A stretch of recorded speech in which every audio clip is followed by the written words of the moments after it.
अस्सलामुअलैकुम जी, क्या हाल चाल है आप सब लोगों के? मैं उम्मीद करती हूँ आप सब बिल्कुल ठीक होंगे। नॉवल पारसा बाय बुशरा रहमान की ये 5th एपिसोड है।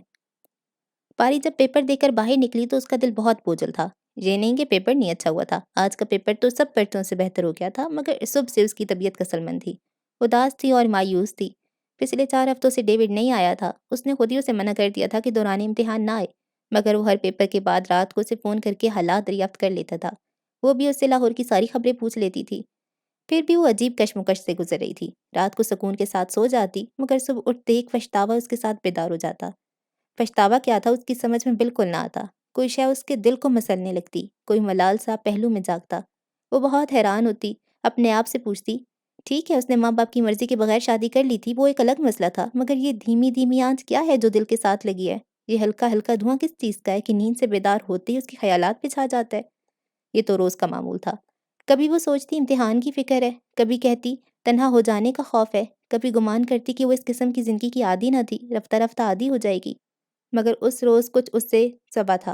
वो नाश्ता किए बगैर पेपर देने आ गई थी। पर्चा उसकी मर्ज़ी के मुताबिक था, बड़ी महवियत से 3 घंटे लिखती रही, इधर-उधर का होश ही ना रहा। मगर बाहर निकली तो जैसे हवा में अजीब उदासी की बास रची थी। वो हॉस्टल पहुँची और अपने कमरे में धुआँधार रोने लगी। मारिया आ गई, उसे देखकर हैरान हुई। अरे पारी क्या हुआ है? क्या पेपर अच्छा नहीं हुआ? नहीं, वो रोते हुए बोली। पेपर तो बेहतर हो गया है। फिर क्यों रो रही है? पता नहीं। पारी, मारिया उसके करीब बैठ गई। पिछले 1 महीने से तू कोई अजीब सी नहीं हो गई? पारी चुप रही। ना तुम्हारी तबीयत की शोखी, ना तुम्हारी हाजिर दिमागी, ना बात पे बात लपकना, ना आते जाते लोगों को कचूके लगाना। बता, मारिया ने उसे गुदगुदी की। उसका हाथ रोक के पारी मुस्कुराई, आंसुओं में भीगी मुस्कुराहट। बता क्या हुआ है? तुझे इश्क हो गया है? पारी उसे क्या बताती कि वो तो एक ही जश्न में इश्क की नदी पार कर आई है। किनारे लगने का फ़िक्र है। नहीं मारिया, मुझे डिप्रेशन हो गया है। किस बात का? यही बात समझ में नहीं आ रही, वो बोली। यार कई लोगों को इम्तिहानों में डिप्रेशन हो जाता है, इम्तिहान भी तो भूत होते हैं, डराते रहते हैं, तू फ़िक्र ना कर। तू फ़ेल हरगिज़ नहीं हो सकती, तुझे पोज़ीशन का फ़िक्र पड़ा होगा। नहीं, पारी बोली, बस हर वक़्त रोने को दिल चाहता है। ये रिएक्शन है, तू हर वक़्त मुँह फाड़े हँसती रहती थी ना? उसका रद्द-ए-अमल है, कोई बाथरूम में बैठकर रो लिया कर, मेरे मगर सामने नहीं। पारी हँसने लगी। यार तू सारी दुनिया को समझाती थी, अब तुझे क्या हुआ है? मारी, तू तो जानती है, सारी दुनिया को समझाने वाले ही मुँह के बल गिरते हैं। हैं? मारिया ने घूरा। मेरा मतलब है वो खुद सबसे बड़े अहमक साबित होते हैं। अच्छा उठ, कैफ़ेटेरिया चलते हैं, आज मेरा पेपर भी बहुत अच्छा हो गया है। अब एक पेचा रह गया है, कल छुट्टी भी है, आओ कुछ खा के हम गल्त करते हैं। अरे मैंने तो सुबह से नाश्ता भी नहीं किया, पारी बोली। मैंने कौन सा किया है, सिर्फ एक प्याली चाय की पीकर चली गई थी। पारी ने उठकर मुंह धोया और दोनों कैफेटेरिया की तरफ चल पड़ी, मगर पता नहीं क्या बात है, पारी ने दिल में सोचा। सारी फिजा उदास उदास है। उसने आसमान की तरफ देखा, चारों तरफ देखा, यकायक उसे अपने अब्बू का ख्याल आया, अम्मी का ख्याल आया। पता नहीं अब्बू इस वक्त क्या कर रहे होंगे। पिछली मरतबा डेविड ने बताया था कि गजाली ने खबर का धमाका कर दिया है, मगर उसने तफसील नहीं बताई थी, कह रहा था जब गाँव आऊँगा बताऊँगा। अब्बू को कितना बुरा लगा होगा, सदमा भी पहुँचा होगा। अल्लाह करे वो मुझे माफ़ कर दें। अम्मी का कुछ नहीं, मैं उन्हें मना लूँगी। मगर अब्बू को मनाना तो बहुत ही मुश्किल काम होता है। नेक से कहूँगी, अब्बू उसकी बहुत मानते हैं। पता नहीं अब्बू कब तक नाराज़ रहेंगे। पता नहीं मैं घर कब जा सकूँगी। पता नहीं उनको कब देख सकूँगी। पता नहीं अब क्या होगा। सोचते-सोचते उसकी आँखों में फिर आँसू आ गए। कमाल है वो अपनी शादी के सिर्फ़ 2 महीने बाद ही ऐसी बातें सोचने लगी थी। डेविड उसी तरह उसके साथ वालेहाना मोहब्बत करता था और उसके जुनून में कोई कमी नहीं आई थी। जब से इम्तिहानात शुरू हुए थे वो मुसलसल सोचती थी, अब मैं कहाँ जाऊँगी? अब कहाँ से ज़िंदगी शुरू करूँगी? कैफेटेरिया की मेज़ पे बैठते ही मारिया ने कहा, अब तो फिर सोचने लगी, मैं तुझे यहाँ सोचने के लिए नहीं लाई। नहीं, नहीं, पारी ने चेहरा शगुफ्ता करने की कोशिश की। तू ऑर्डर दे, मुझे कुछ नहीं मालूम। अच्छा मैं ज़रा जायज़ा ले आऊँ। मारिया उठ के कैफेटेरिया के अंदर चली गई। आज पता नहीं उसके अब्बू क्यों इतने याद आ रहे थे। बार-बार यूँ एहसास हो रहा था जैसे वो उसे देख रहे हैं। पता नहीं कहाँ से देख रहे हैं। उसे लगता जैसे अभी अब्बू उसके पास खड़े हो जाएँगे और कहेंगे पारी ये तुमने क्या किया? मुझसे पूछा तक नहीं। उसका दिल चाहता कि वो चीखे, अब्बू अब्बू कर के चीखे और उनसे गले लग जाए। ये वही वक़्त था जब इरफ़ानुल्लाह साहब का जनाज़ा घर के सहन में रखा था। बेगम वहीदा इरफ़ान बेहोश पड़ी थीं और सब लोग नेक का इंतज़ार कर रहे थे। गाड़ी उसे एयरपोर्ट लेने गई हुई थी। डेविड अपनी मामा को हाथ से थामे हुए लाया और होटल के उस कमरे में बिठा दिया जो उसने पिछले 2 माह से किराए पे ले रखा था। वो कमरे में आ गईं, जब बैठ चुकीं और दम ले चुकीं तो बोलीं, "डेविड तुम पारी के साथ इस घटिया होटल के इस गंदे कमरे में रहते हो?" "मजबूरी मामा," डेविड ने शर्मिंदा लहजे में कहा। वाह मेरे बच्चे, ऐसी बगावत का फ़ायदा कि ज़िंदगी को अपने मयार से गिराना पड़े, और ऐसी मोहब्बत का क्या फ़ायदा कि तुम अपने महबूब को बेहतर ज़िंदगी ना देख सको। अगर सब कुछ इतनी जल्दी ना करते तो तुम दोनों इससे बेहतर ज़िंदगी के हकदार बन सकते थे। माँ, ये वक़्त डाँट-डपट या नसीहत का नहीं है, जो हो चुका सो हो चुका, आप जिस मकसद के लिए आई हैं बस वही करें। अच्छा, वो बेदिली से बोलीं, मुझे तो उस बेचारी लड़की पे तरस आ रहा है। हमने कौन-सा सारी ज़िंदगी इस तरह रहना है? पारी ने चौंक के, फाइनल इम्तिहान देना था, इसलिए मैंने चंद दिन ये बंदोबस्त किया। जब वो फ़ारिग हो जाएगी तो हम कोई अच्छा सा घर किराए पे ले लेंगे। अच्छा, अब तुम जाओ और पारी को लेकर आओ, वो तुम्हारा इंतज़ार कर रही होगी। ठीक है मामा, मैं जाता हूँ, आप आराम से बैठें। डेविड बाहर निकल गया। टीना एहसान बिस्तर पे लेट गईं। वो आज एक ख़ास मकसद के तहत मुल्तान आई थीं। इरफ़ान साहब की अचानक मौत ने दोनों ख़ानदानों को हिला के रख दिया था। ख़ास तौर पे उन्होंने पारी के बारे में जो वसीयत की थी, उसका उन लोगों पे बहुत असर हुआ था। टीना ज़्यादा वक़्त वीदा के साथ ही गुज़ारती थीं। बेशक बीच में दरार आ गई थी, मगर इस गम के मौके पे उन्होंने अपनी दोस्ती तनहा नहीं छोड़ी। 2-3 बार उन्होंने जानबूझकर पारी का ज़िक्र छेड़ा, मगर वीदा इरफ़ान ने उन्हें टोक दिया और कहा कि अब पारी से उनका कोई रिश्ता नहीं। वो इरफ़ान साहब की वसीयत पे अमल करेंगी। ना पारी कभी इस घर में आ सकेगी, ना वो उसे कभी अपनी सूरत दिखाएँगी। यूँ समझे कि वो हमारे लिए मर गई और हम सब पारी के लिए मर गए। ऐसे में टीना आंटी को पारी के साथ ज़्यादा हमदर्दी महसूस हुई। दोनों मियाँ-बीवी ने सोचा, अगर इस वक़्त वो भी पारी को नहीं अपनाएँगे तो ये गम बर्दाश्त न कर सकेगी। अब पारी के इम्तिहान हो चुके थे, प्रैक्टिकल भी हो गए थे, बस एक वाइवा रह गया था जिसकी अभी तारीख नहीं आई थी। इसलिए टीना आंटी डेविड के साथ आ गई थी ताकि उसे तसल्ली दे सकें और अपनाहियत का एहसास भी दे सकें। इम्तिहानात की वजह से पारी अखबार में अपने अब्बू की मौत की खबर तो न देख सकी, और फिर उनके घरेलू हालात की सख्ती के पेश नज़र डेविड ने भी उसे इत्तला नहीं दी थी। वो जानता था कि पारी बाप के जनाजे पे आने की इजाज़त नहीं मिलेगी। इस सदमे से उसका हशर बुरा हो जाएगा। जो एक तो पर्चे रह गए हैं, पारी वो भी न दे सकेगी। इस तरह उसका साल ज़ाया हो जाएगा। इसलिए फ़ोन करने के बावजूद उसके अब्बू की वफ़ात के बारे में मसलहतन न बता सका। एक बार उसने गज़ाली से कहा था कि वो पारी को ये खबर सुना दे, मगर गज़ाली ने साफ इनकार कर दिया था। उन्होंने कहा, ये नाखुशगवार फ़रीज़ा अदा करने के लिए हरगिज़ तैयार नहीं है। इस घर से अब आंटी टीना खुद आई थीं। आने से 1 हफ़्ता पहले डेविड ने फ़ोन पे पारी को सारी बात बताई थी कि उसके अब्बू की वसीयत के खौफ से उसे उनकी फौतगी की इत्तला नहीं दी गई। उस रोज़ जिस रोज़ उसको ये खबर मिली, उसे रोने को जगह न मिल रही थी। वो गुसलखाने में घुसकर चीख-चीख कर रोती रही। वो अपने प्यारे अब्बू की मौत का सबब बन गई थी। मगर दोहरी बदनसीब ये भी कि अलौल एलान चिल्ला-चिल्ला कर रो नहीं सकी थी। अगर इस तरह इज़हारे गम करती तो सारी लड़कियां पूछती कि आखिर उसे सगे बाप के मरने की इत्तला क्यों नहीं दी गई। तो फिर उसकी खुफिया शादी का भांडा फूट जाता, जिसे उसने हर एक से छुपा के रखा हुआ था। ये तो अच्छा हुआ कि उसके इम्तिहान ख़त्म हो चुके थे, वरना जिस तरह से वो रो रही थी, इम्तिहान देने के काबिल ही न रहती। रो रो के वो सचमुच बीमार हो गई थी और बिस्तर पे पड़ गई थी। इस तरह उसे सुकून मिला था, क्योंकि बिस्तर में मुँह छुपाकर वो कई बार रो चुकी थी। डेविड ने होटल से निकलने से पहले उसे फ़ोन कर दिया था कि इसलिए जब वो हॉस्टल में पहुंचा तो वो मुँह हाथ धोकर तैयार हो चुकी थी। उसने अपने कपड़े भी चेंज कर लिए थे।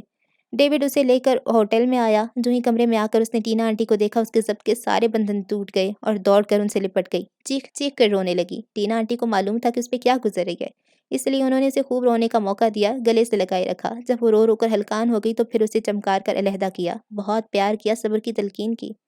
आंटी मैंने अपने अब्बू को मार डाला, आंटी मैंने अपने अब्बू को मार डाला। बस वो हिज़यानी अंदाज़ में यही कहती जाती थी। हौसला करो बेटी, सब्र करो बेटी। जो किस्मत में लिखा हो वो होकर रहता है। काफ़ी देर तक वो उसे तसल्लियाँ देती रहीं। आंटी मैं बहुत बुरी हूँ ना? वो बोली।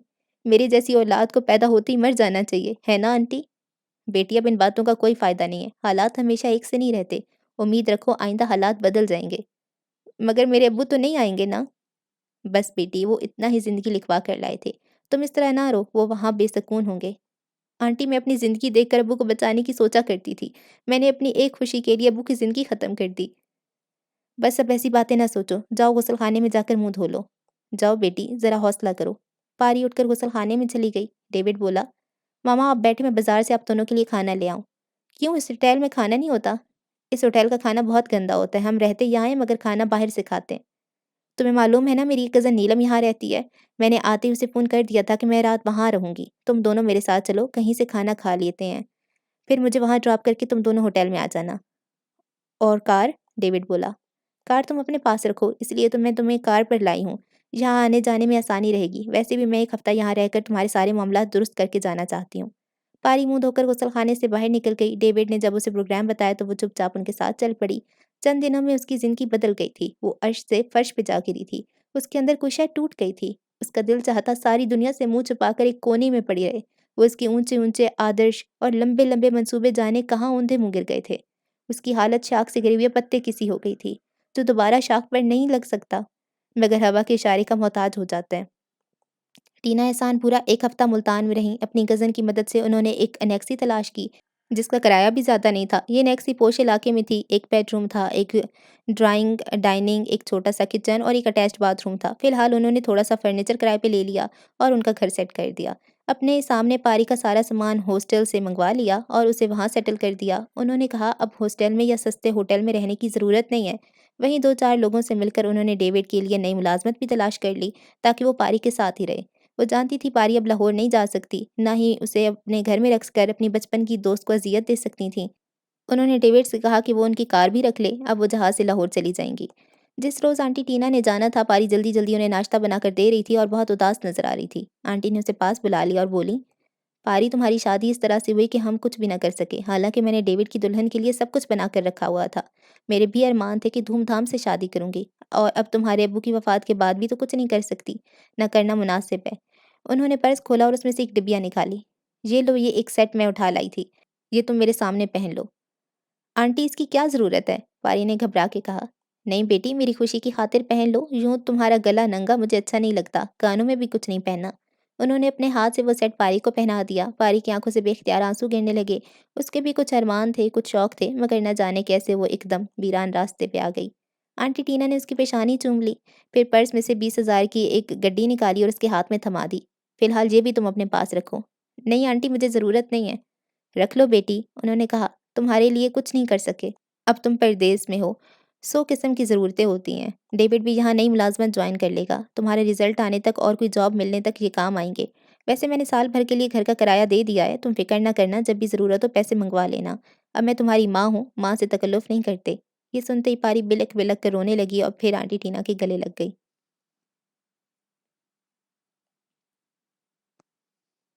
हाउस जॉब के लिए पारी ने निश्तर मेडिकल जाना शुरू कर दिया। डेविड को भी एक टेक्सटाइल मिल में पीआरओ की आर्जी जॉब मिल गई। जाती हुई टीना आंटी अपनी कार भी उनके लिए छोड़ गई थी। फिर भी शाम इतनी बोझल होती कि पारी का वक्त ठहर जाता। इत्तफाक से उसकी मुलाकात कॉलेज के ही एक डॉक्टर साहिब से हो गई, जिन्होंने गुलगश्त कॉलोनी में बच्चों की एक प्राइवेट अस्पताल बना रखा था। उन्होंने पारी को ऑफर दी कि वो शाम को कुछ घंटे उनके अस्पताल में लगाया करे। पारी ने यह ऑफर कबूल कर ली।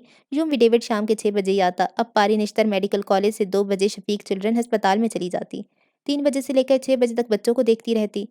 अब पारी के दिल को चोट लग चुकी थी, इसलिए उसे ये बीमार और लाचार बच्चे बहुत अच्छे लगते। किसी ज़माने वो नेक के बच्चों से कितनी नफ़रत करती थी, हमेशा उन्हें कीड़े कहकर ठुकरा देती थी। अब जब उसे अपनी जैसी हरकतों का ख़्याल आता तो पहरों रोया करती। नेक आपा को कितना बुरा लगता होगा जब वो उसके बच्चों को उठाती नहीं थी, प्यार नहीं करती थी, अम्मी को कितना तंग करती थी। वो किन हवाओं में रहती थी, ज़मीन पे तो उतरती ना थी। पर कैसी सज़ा मिली कि अक्ल ठिकाने आ गई। काश उसे एक और मौका मिले तो वो नेक आपा के बच्चों को कलेजे से लगा ले। अम्मी जान की हर बात माने, रात को उनके पाँव दबाए, उनके सर में तेल लगाए। मगर ये मौका अब मिले भी तो कैसे? उसका अपने घर जाने को दिल ना चाहता। ज़रा फ़ारिग होती, परेशान ख़्याल तंग करने आ जाते। इसलिए वो बच्चों के अस्पताल में जल्दी चली जाती, वहीं कैंटीन से दोपहर का खाना खा लेती। फिर एक-एक कमरे में जाकर बच्चों से प्यार करती, माँओं से गप लगाती, सारे अस्पताल का उससे बहुत मायूस हो गया। माएँ उसके इंतज़ार में बैठी रहतीं। डॉक्टर शफ़ीक उससे बहुत हमदर्द थे और उन्हीं के मशवरे से उन्होंने सोच लिया था कि वो चाइल्ड स्पेशलिस्ट बनेगी। बीमार बच्चों की खिदमत अपना मिशन बनाएगी। कभी-कभी वीकेंड पे ल डेविड लाहौर चला जाता था, अपने वालिदैन की खबर ले आता था। उसने पारसा के घर जाना चाहा तो वीदर खां ने मना कर दिया। उन्होंने कहा कि उसके आने से उनके ज़ख्म ताज़ा होते हैं। हमें अपनी बेटी की बेवफ़ाई याद आती है। गो उसका कोई कसूर नहीं, मगर जब हम बेटी से नाता तोड़ चुके हैं तो फिर उसके आने का क्या मकसद है? पारी के अपने घर में तो फ़ोन नहीं था, बच्चों के अस्पताल में उसका ज़्यादा वक़्त गुज़रता। वहाँ उसके दफ़्तर में भी फ़ोन था, इसलिए वो हर एक को ये नंबर दे दिया करती थी। एक बार उसने उससे कहा कि वो गज़ाली को उसके दफ़्तर का नंबर दे दें ताकि वो कभी-कभी उनसे फ़ोन कर लिया करें। अब कि डेविड गया तो ग़ज़ाली को पारी का फ़ोन नंबर दे आया। एक शाम मरीज़ देखने के बाद पारी अपने दफ़्तर में बैठी डेविड का इंतज़ार कर रही थी। डेविड 6 बजे निकलता था और वापसी पे पारी को भी साथ ले आता था। उसके आने में थोड़ी देर हो चुकी थी, मगर बस जाने से बेहतर था वो इंतज़ार करे। यूँ कभी-कभी ट्रैफ़िक की वजह से उसे देर हो जाती थी, तो वो काफ़ी देर इंतज़ार में बैठी रहती। कोई मैगज़ीन देख रही थी कि फ़ोन की घंटी बजी। उसने उठा लिया। हेलो? उधर से जो हेलो हुई, उसे वो खूब पहचानती थी। वो ग़ज़ाली थे। क्या हाल है पारसा? ठीक हूँ, उसका दिल ज़ोर-ज़ोर से धड़कने लगा। डेविड ने मुझे तुम्हारा फ़ोन नंबर दिया था, मैंने सोचा तुम्हारी खैरियत दरियाफ़्त कर लूँ। काफ़ी अरसा हुआ आप मुझे मिलने नहीं आए मुल्तान। पारी ने कहा, फिर पारी के खुद ही आँसू निकल आए। उधर खामोशी छा गई, पारी थोड़ी देर रोती रही, फिर अपने आप को सँभाल लिया। अगर आँसुओं की कोई आवाज़ होती तो ग़ज़ाली को पता चल जाता कि वो कितना रो रही है। उसे क्या हो गया था? वो तो तवज्जो की भीख माँग रही थी। फिर उसने अपनी आवाज़ को साफ़ किया और बोली, हेलो, आप चुप क्यों हो गई? मैंने कोई मायूब सवाल कर दिया है? कुछ सवाल ऐसे होते हैं जिनका जवाब देना और जवाब ना देना एक बराबर होता है। अम्मी जी कैसी हैं? वो अपने आँसू सँभाल कर जल्दी से बोली। अपने आप से लड़ती रहती हैं। नेक चली गई। हाँ, नेक 1 महीना रहकर वापस चली गई। नेक ने मुझे मिलने की ज़रूरत नहीं समझी। पारी के लहजे में हसरतें थीं। ग़ज़ाली चुप रहे। वो शायद लायानी सवाल कर रही थी। उसको मालूम था एक नाते के एवज़ उसने सारे नाते तोड़ डाले थे। अच्छा, वो फिर बोली। आप कैसे हैं? मैं ठीक हूँ, वो बोले। अम्मी के पास आजकल कौन होता है? मैं वीकेंड पे चला जाता हूँ, कोशिश कर रहा हूँ मेरी ट्रांसफ़र लाहौर हो जाए और मैं उनके पास चला जाऊँ। उनका अकेला रहना ठीक नहीं है। पारी की आँखों में फिर आँसू आने लगे। अम्मी हमेशा कहा करती थीं, पारी की शादी के बाद मैं ग़ज़ाली को घर दामाद बना लूँगी। उन दोनों को अपने पास रखूँगी। मेरा बुढ़ापा कैसे गुज़रेगा? नेक तो मुल्क से बाहर चली गई। पारी को उनकी ये बात बहुत बुरी लगती थी। हमेशा जलकर कहती, तो फिर मेरी शादी करने की क्या ज़रूरत है? वैसे ही मुझे घुटने से लगा के बिठा ले। पारी तो कितनी कमीनी हो गई है, अम्मी हँस के कहा करतीं। पारी, तू अज़लों से कमीनी थी। पारी ने दुखी दिल के साथ सोचा। अच्छा पार साहब इजाज़त दो। बस तुम्हारी खैरियत दरियाफ़्त करना थी। डेविड को मेरा सलाम कहना। जी अच्छा। खुदाफ़िज़। उसने फ़ोन बंद कर दिया। कितना इंतज़ार था उसके फ़ोन का, इतनी ही तशंगी रह गई और भी उदास हो गई। उसी वक़्त डेविड अंदर दाखिल हुआ। पारो मुझे देर तो नहीं हो गई? आज सड़क पे एक एक्सीडेंट हो गया, रास्ता काफ़ी देर ब्लॉक रहा। बोर हुई हो? नहीं, पारी ने अपना पर्स उठाया, ग़ज़ाली का फ़ोन आ गया था। अभी तुम्हारे आने से 1 मिनट पहले बंद हुआ। क्या कहते थे? वो दोनों बाहर निकल आए। कुछ नहीं, कुछ ख़ास नहीं। तुम्हें तो मालूम है वो ज़्यादा बातें नहीं करते और सारी बातों का जवाब भी नहीं देते। पर है नफ़ीस आदमी। पारी चुप रही। थोड़ा-सा फल ले ले, रास्ते में डेविड ने कहा। ले ले। उसने मोटर रोक फल लिया, फिर चल पड़े। घर पहुंचकर पारी ने कपड़े तब्दील किए और किचन में जाकर खाना बनाने लगी। डेविड भी नहा धोकर तैयार होकर आ गया। पारी ने मेज़ पे खाना लगा दिया। दोनों चुपचाप खाने लगे। खाने के बाद पारी तो बर्तन धोने चली गई। डेविड ने टीवी लगा लिया। फारिग होने के बाद पारी आके उसके पास बैठ गई। थोड़ी देर चुपचाप बैठी रही, फिर बोली, देवी, मेरे दिल में एक बात आई है। बताओ। डेविड ने टीवी बंद कर दिया। बोलो। देवी, क्यों ना हम बाहर चले जाएं? मेरा मतलब है मुल्क से बाहर। पारी, वो एकदम चिल्लाया। क्या हुआ? क्या मैंने गलत बात कह दी है? पारी डर गई। नहीं जान, मैं हैरान इसलिए हुआ हूँ कि मैं भी आज सारा दिन यही सोचता रहा हूँ। सच? पारी खिल उठी। जान, जब से मैंने इस मिल में नौकरी की है परेशान हो गया हूँ। ऐसे लगता है जैसे सिफारिश पे मुझे ज़बरदस्ती ठूँसा गया है। ना कोई काम है, ना कोई ज़िम्मेदारी, मगर हर कोई मुझ पे रौब जमा रहा है। आज दिन भर मैं सोचता रहा, यहाँ जूते घिसने से बेहतर है हम कनाडा चले जाएँ। तुमने कनाडा का सोच भी लिया? हाँ पारी, वहाँ हमारे कुछ अज़ीज़ भी हैं, मदद भी मिल जाएगी। अगर तुम्हें एतराज़ ना हो तो कनाडा चलें?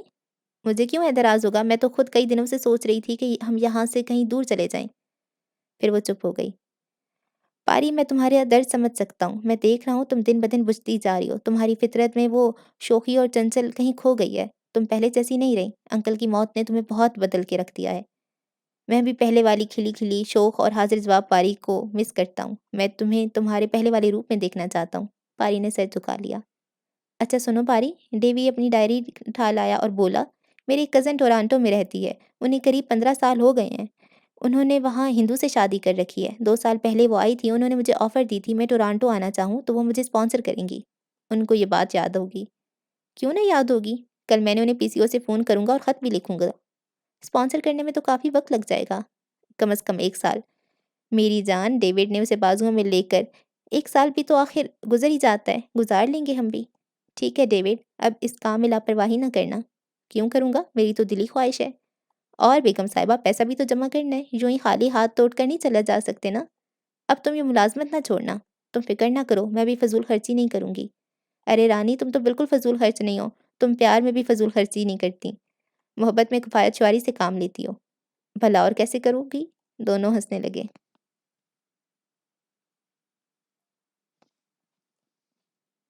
1 साल के सब्र आज़मा इंतज़ार के बाद उनके कागज़ात मुकम्मल हो गए। उन्होंने इंटरव्यू के सारे मरहले कामयाबी से तय कर लिए तो जाने की इजाज़त मिल गई।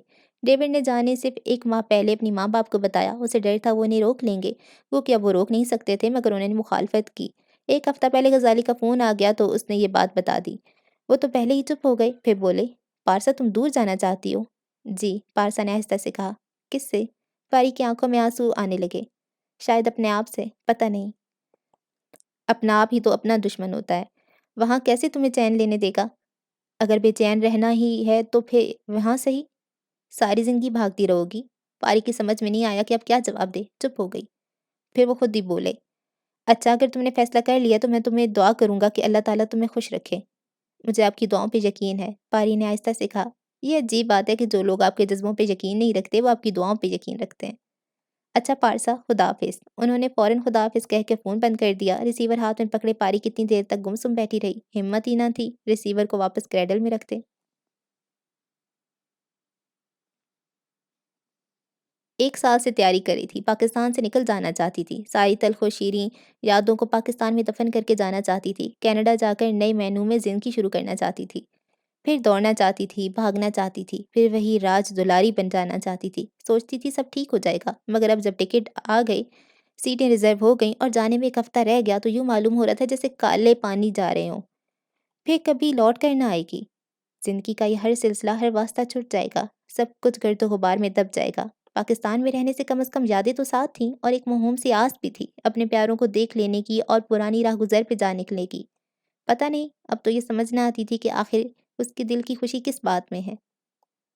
अब तक तो हमें मालूम नहीं इस दिल की तमन्नाएँ क्या हैं। 100 बार हँसा के देख लिया, 100 बार रुला के देख लिया।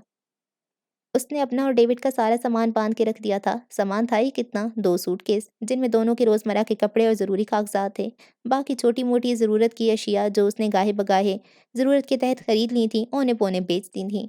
डेविड लाहौर गया था अपने वालिदैन को मिलने और इस भरी दुनिया में कोई नहीं था उसके जाने से पहले मिलने को बेकरार होता। बाहर बेल हुई तो वो चौंक गई। कौन हो सकता है? शायद डॉक्टर शफ़ीक की बीवी आ गई हों, कह रही थी शाम को आऊँगी। उसने उठकर दरवाज़ा खोल दिया। अरे! सामने ग़ज़ाली खड़े थे। आप? आप और यहाँ? अंदर आ सकता हूँ? आइए, वो उन्हें अंदर ले आई।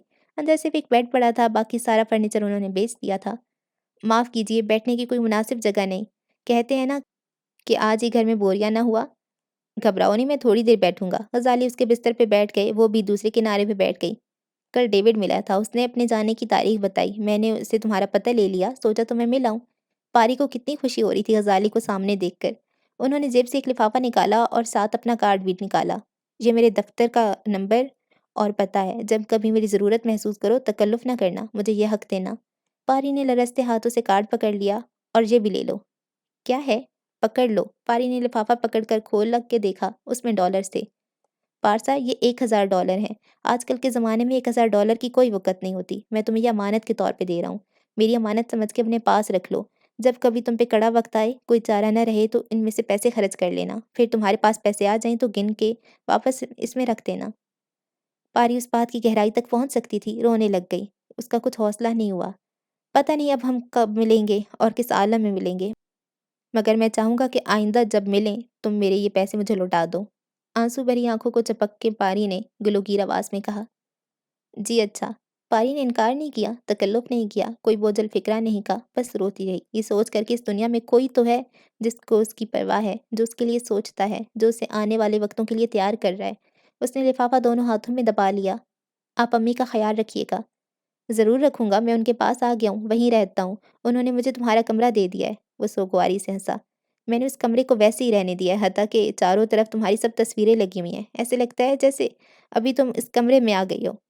और और आपके दिल में। एक दिन ममानी जान अंदर आ गईं, चारों तरफ देखकर बोलीं, "इस बदबख्त की तस्वीरें उतार दो।" मैंने कहा, "ममानी जान, मैं तो नहीं उतार सकता, आप अपने हाथों से उतारती जाएँ।" फिर जल्दी से बाहर निकल गईं और बाहर जाकर काफ़ी देर तक रोती रहीं। माँ अपनी बेटी को कभी नहीं भूल सकती। पारी की फिर आँखों में आँसू आने लगे। वो किस मुँह से कहे कि बेटी के अंदर से माँ कभी नहीं निकलती। जूँ-जूँ वक़्त गुज़रता है, माँ उसके लहू में दौड़ने लगती है। अच्छा पार साहब, मैं चलता हूँ। वो खड़े हो गए। मैं आज आपकी तवाज़ो भी नहीं कर सकी। तुम्हें देख लिया, मिल लिया, मेरी तवाज़ो हो गई। मैं तो सोच रहा था शायद जाते वक़्त तुमसे मुलाकात ना हो सके। उसने जब बाहर को कदम बढ़ाए तो पारी पीछे-पीछे आई और दरवाज़े के पास आकर बोली, "ग़ज़ाली, आप मुझे माफ़ कर देंगे? मेरी ख़ता को माफ़ कर देंगे?" "कौन-सी ख़ता?" ग़ज़ाली ने अपनी गौतम बुद्ध जैसी आँखें उठाकर उसकी तरफ देखा और आँखें बंद कर लीं। "मैंने अनजाने में अगर आपको कोई दुःख दिया हो। अपने अगर जानबूझकर भी दुःख दें तो प्यारे लगते हैं। फिर तुम्हारा और मेरा तो खून का रिश्ता है। पहले तुम बात पे बात हँसती रहती थीं, अब बात पे बात में रो पड़ती हो। बातों का मलाल छोड़ दो और अपनी आप को नई ज़िंदगी के हवाले कर दो। ज़िंदगी को नाकाम नहीं होने देना चाहिए, क्योंकि ज़िंदा रहने के लिए वजूद और अपने आदर्श को बाकी रखना बहुत ज़रूरी होता है। पछतावे परवाज़ को रोकते हैं। मैं अपने करियर में एक कामयाब औरत देखना चाहता हूँ। अच्छा, खुदा हाफ़िज़। वो हमेशा की तरह बगैर नज़रें मिलाए बाहर निकल गए। उनके जाने के बाद पारी उस नीले लिफ़ाफ़े को सौ-सौ तरह से उलट-पलट के देखा। कितनी अपनायत थी उस लिफ़ाफ़े में। उस अनसियत उमड़ रही थी उन नोटों में से। उसने अपना सूटकेस खोला और बड़ी एहतियात से अपने कपड़ों की सबसे निचली जेब में वो लिफ़ाफ़ा छुपा के रख दिया। उसने दिल में तय कर लिया कि वो इन पैसों के बारे में डेविड को कुछ न बताएगी। ये पैसे ही तो उसे हौसला देंगे।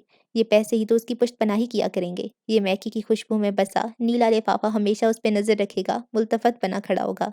मुहतसिब होगा। उसकी याद की तिजोरी में $1000 पड़े होंगे। वो कभी मुफ़लिस ना तलाश ना होगी, निराश ना होगी।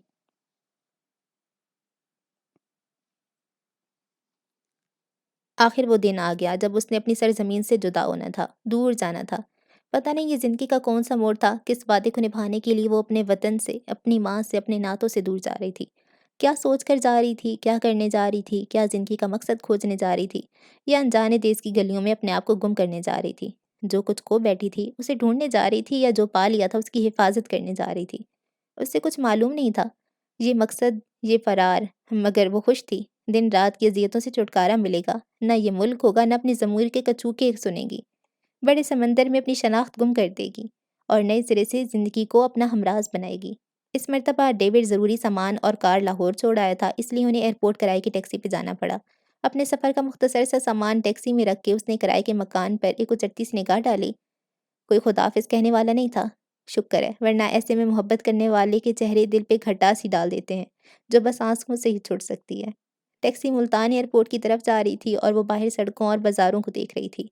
पता नहीं यहाँ फिर कब आना हो और किस आलम में आना हो। मुल्तान शहर उसे बहुत पसंद था। उसकी ज़िंदगी के 6 कीमती साल यहाँ गुज़रे थे और जो सुनहरी ज़माना होता है तालिब-इल्मी का, वो तो सारा मुल्तान के साथ ही वाबस्ता था।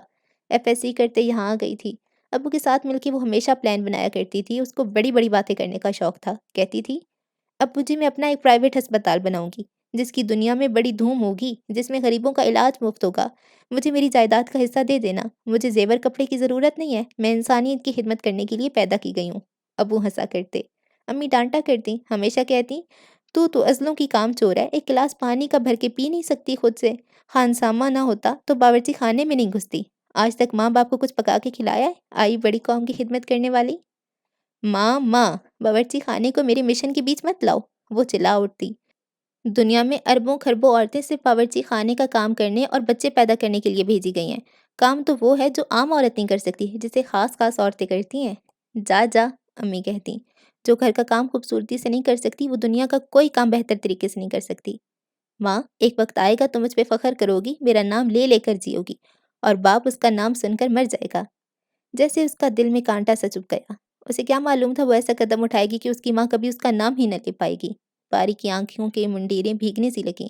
वो नहीं चाहती थी ये आँसू उसके दामन पे छलकें। अचानक सामने एक मस्जिद आ गई। उसके बुलंद-व-बाला मीनार दूर से नज़र आ रहे थे। कितने बुलंद, कितने सच्चे, कितने खरे लग रहे थे। बिल्कुल माँ की मोहब्बत की तरह। इससे पहले उसने मस्जिद के मीनारों को इस नज़र से कभी न देखा था। अब गौर किया तो यूँ लगा जैसे इन मीनारों से उसका कोई रूमानी रिश्ता है। ये मीनार उसे गौर से देख रहे हैं। बाहें फैलाए खड़े हैं, कहते हैं हमें तो मिलती जाओ। उसका दिल चाहा टैक्सी रोक दे और दौड़कर मस्जिद के अंदर चली जाए और एक-एक मीनार के गले लग जाए। उसके रुखसारों पे वो आंसू गिराए। उसने तो कई दिनों से नमाज़ भी नहीं पढ़ी थी। वैसे तो वो 5 वक़्त नमाज़ी की आदी नहीं थी, मगर कभी-कभार इम्तिहानों के नज़दीक या इम्तिहानों के दौरान नमाज़ ज़रूर पढ़ लेती थी। या फिर जब कोई परेशानी होती तो फ़जर की नमाज़ ज़रूर पढ़ती।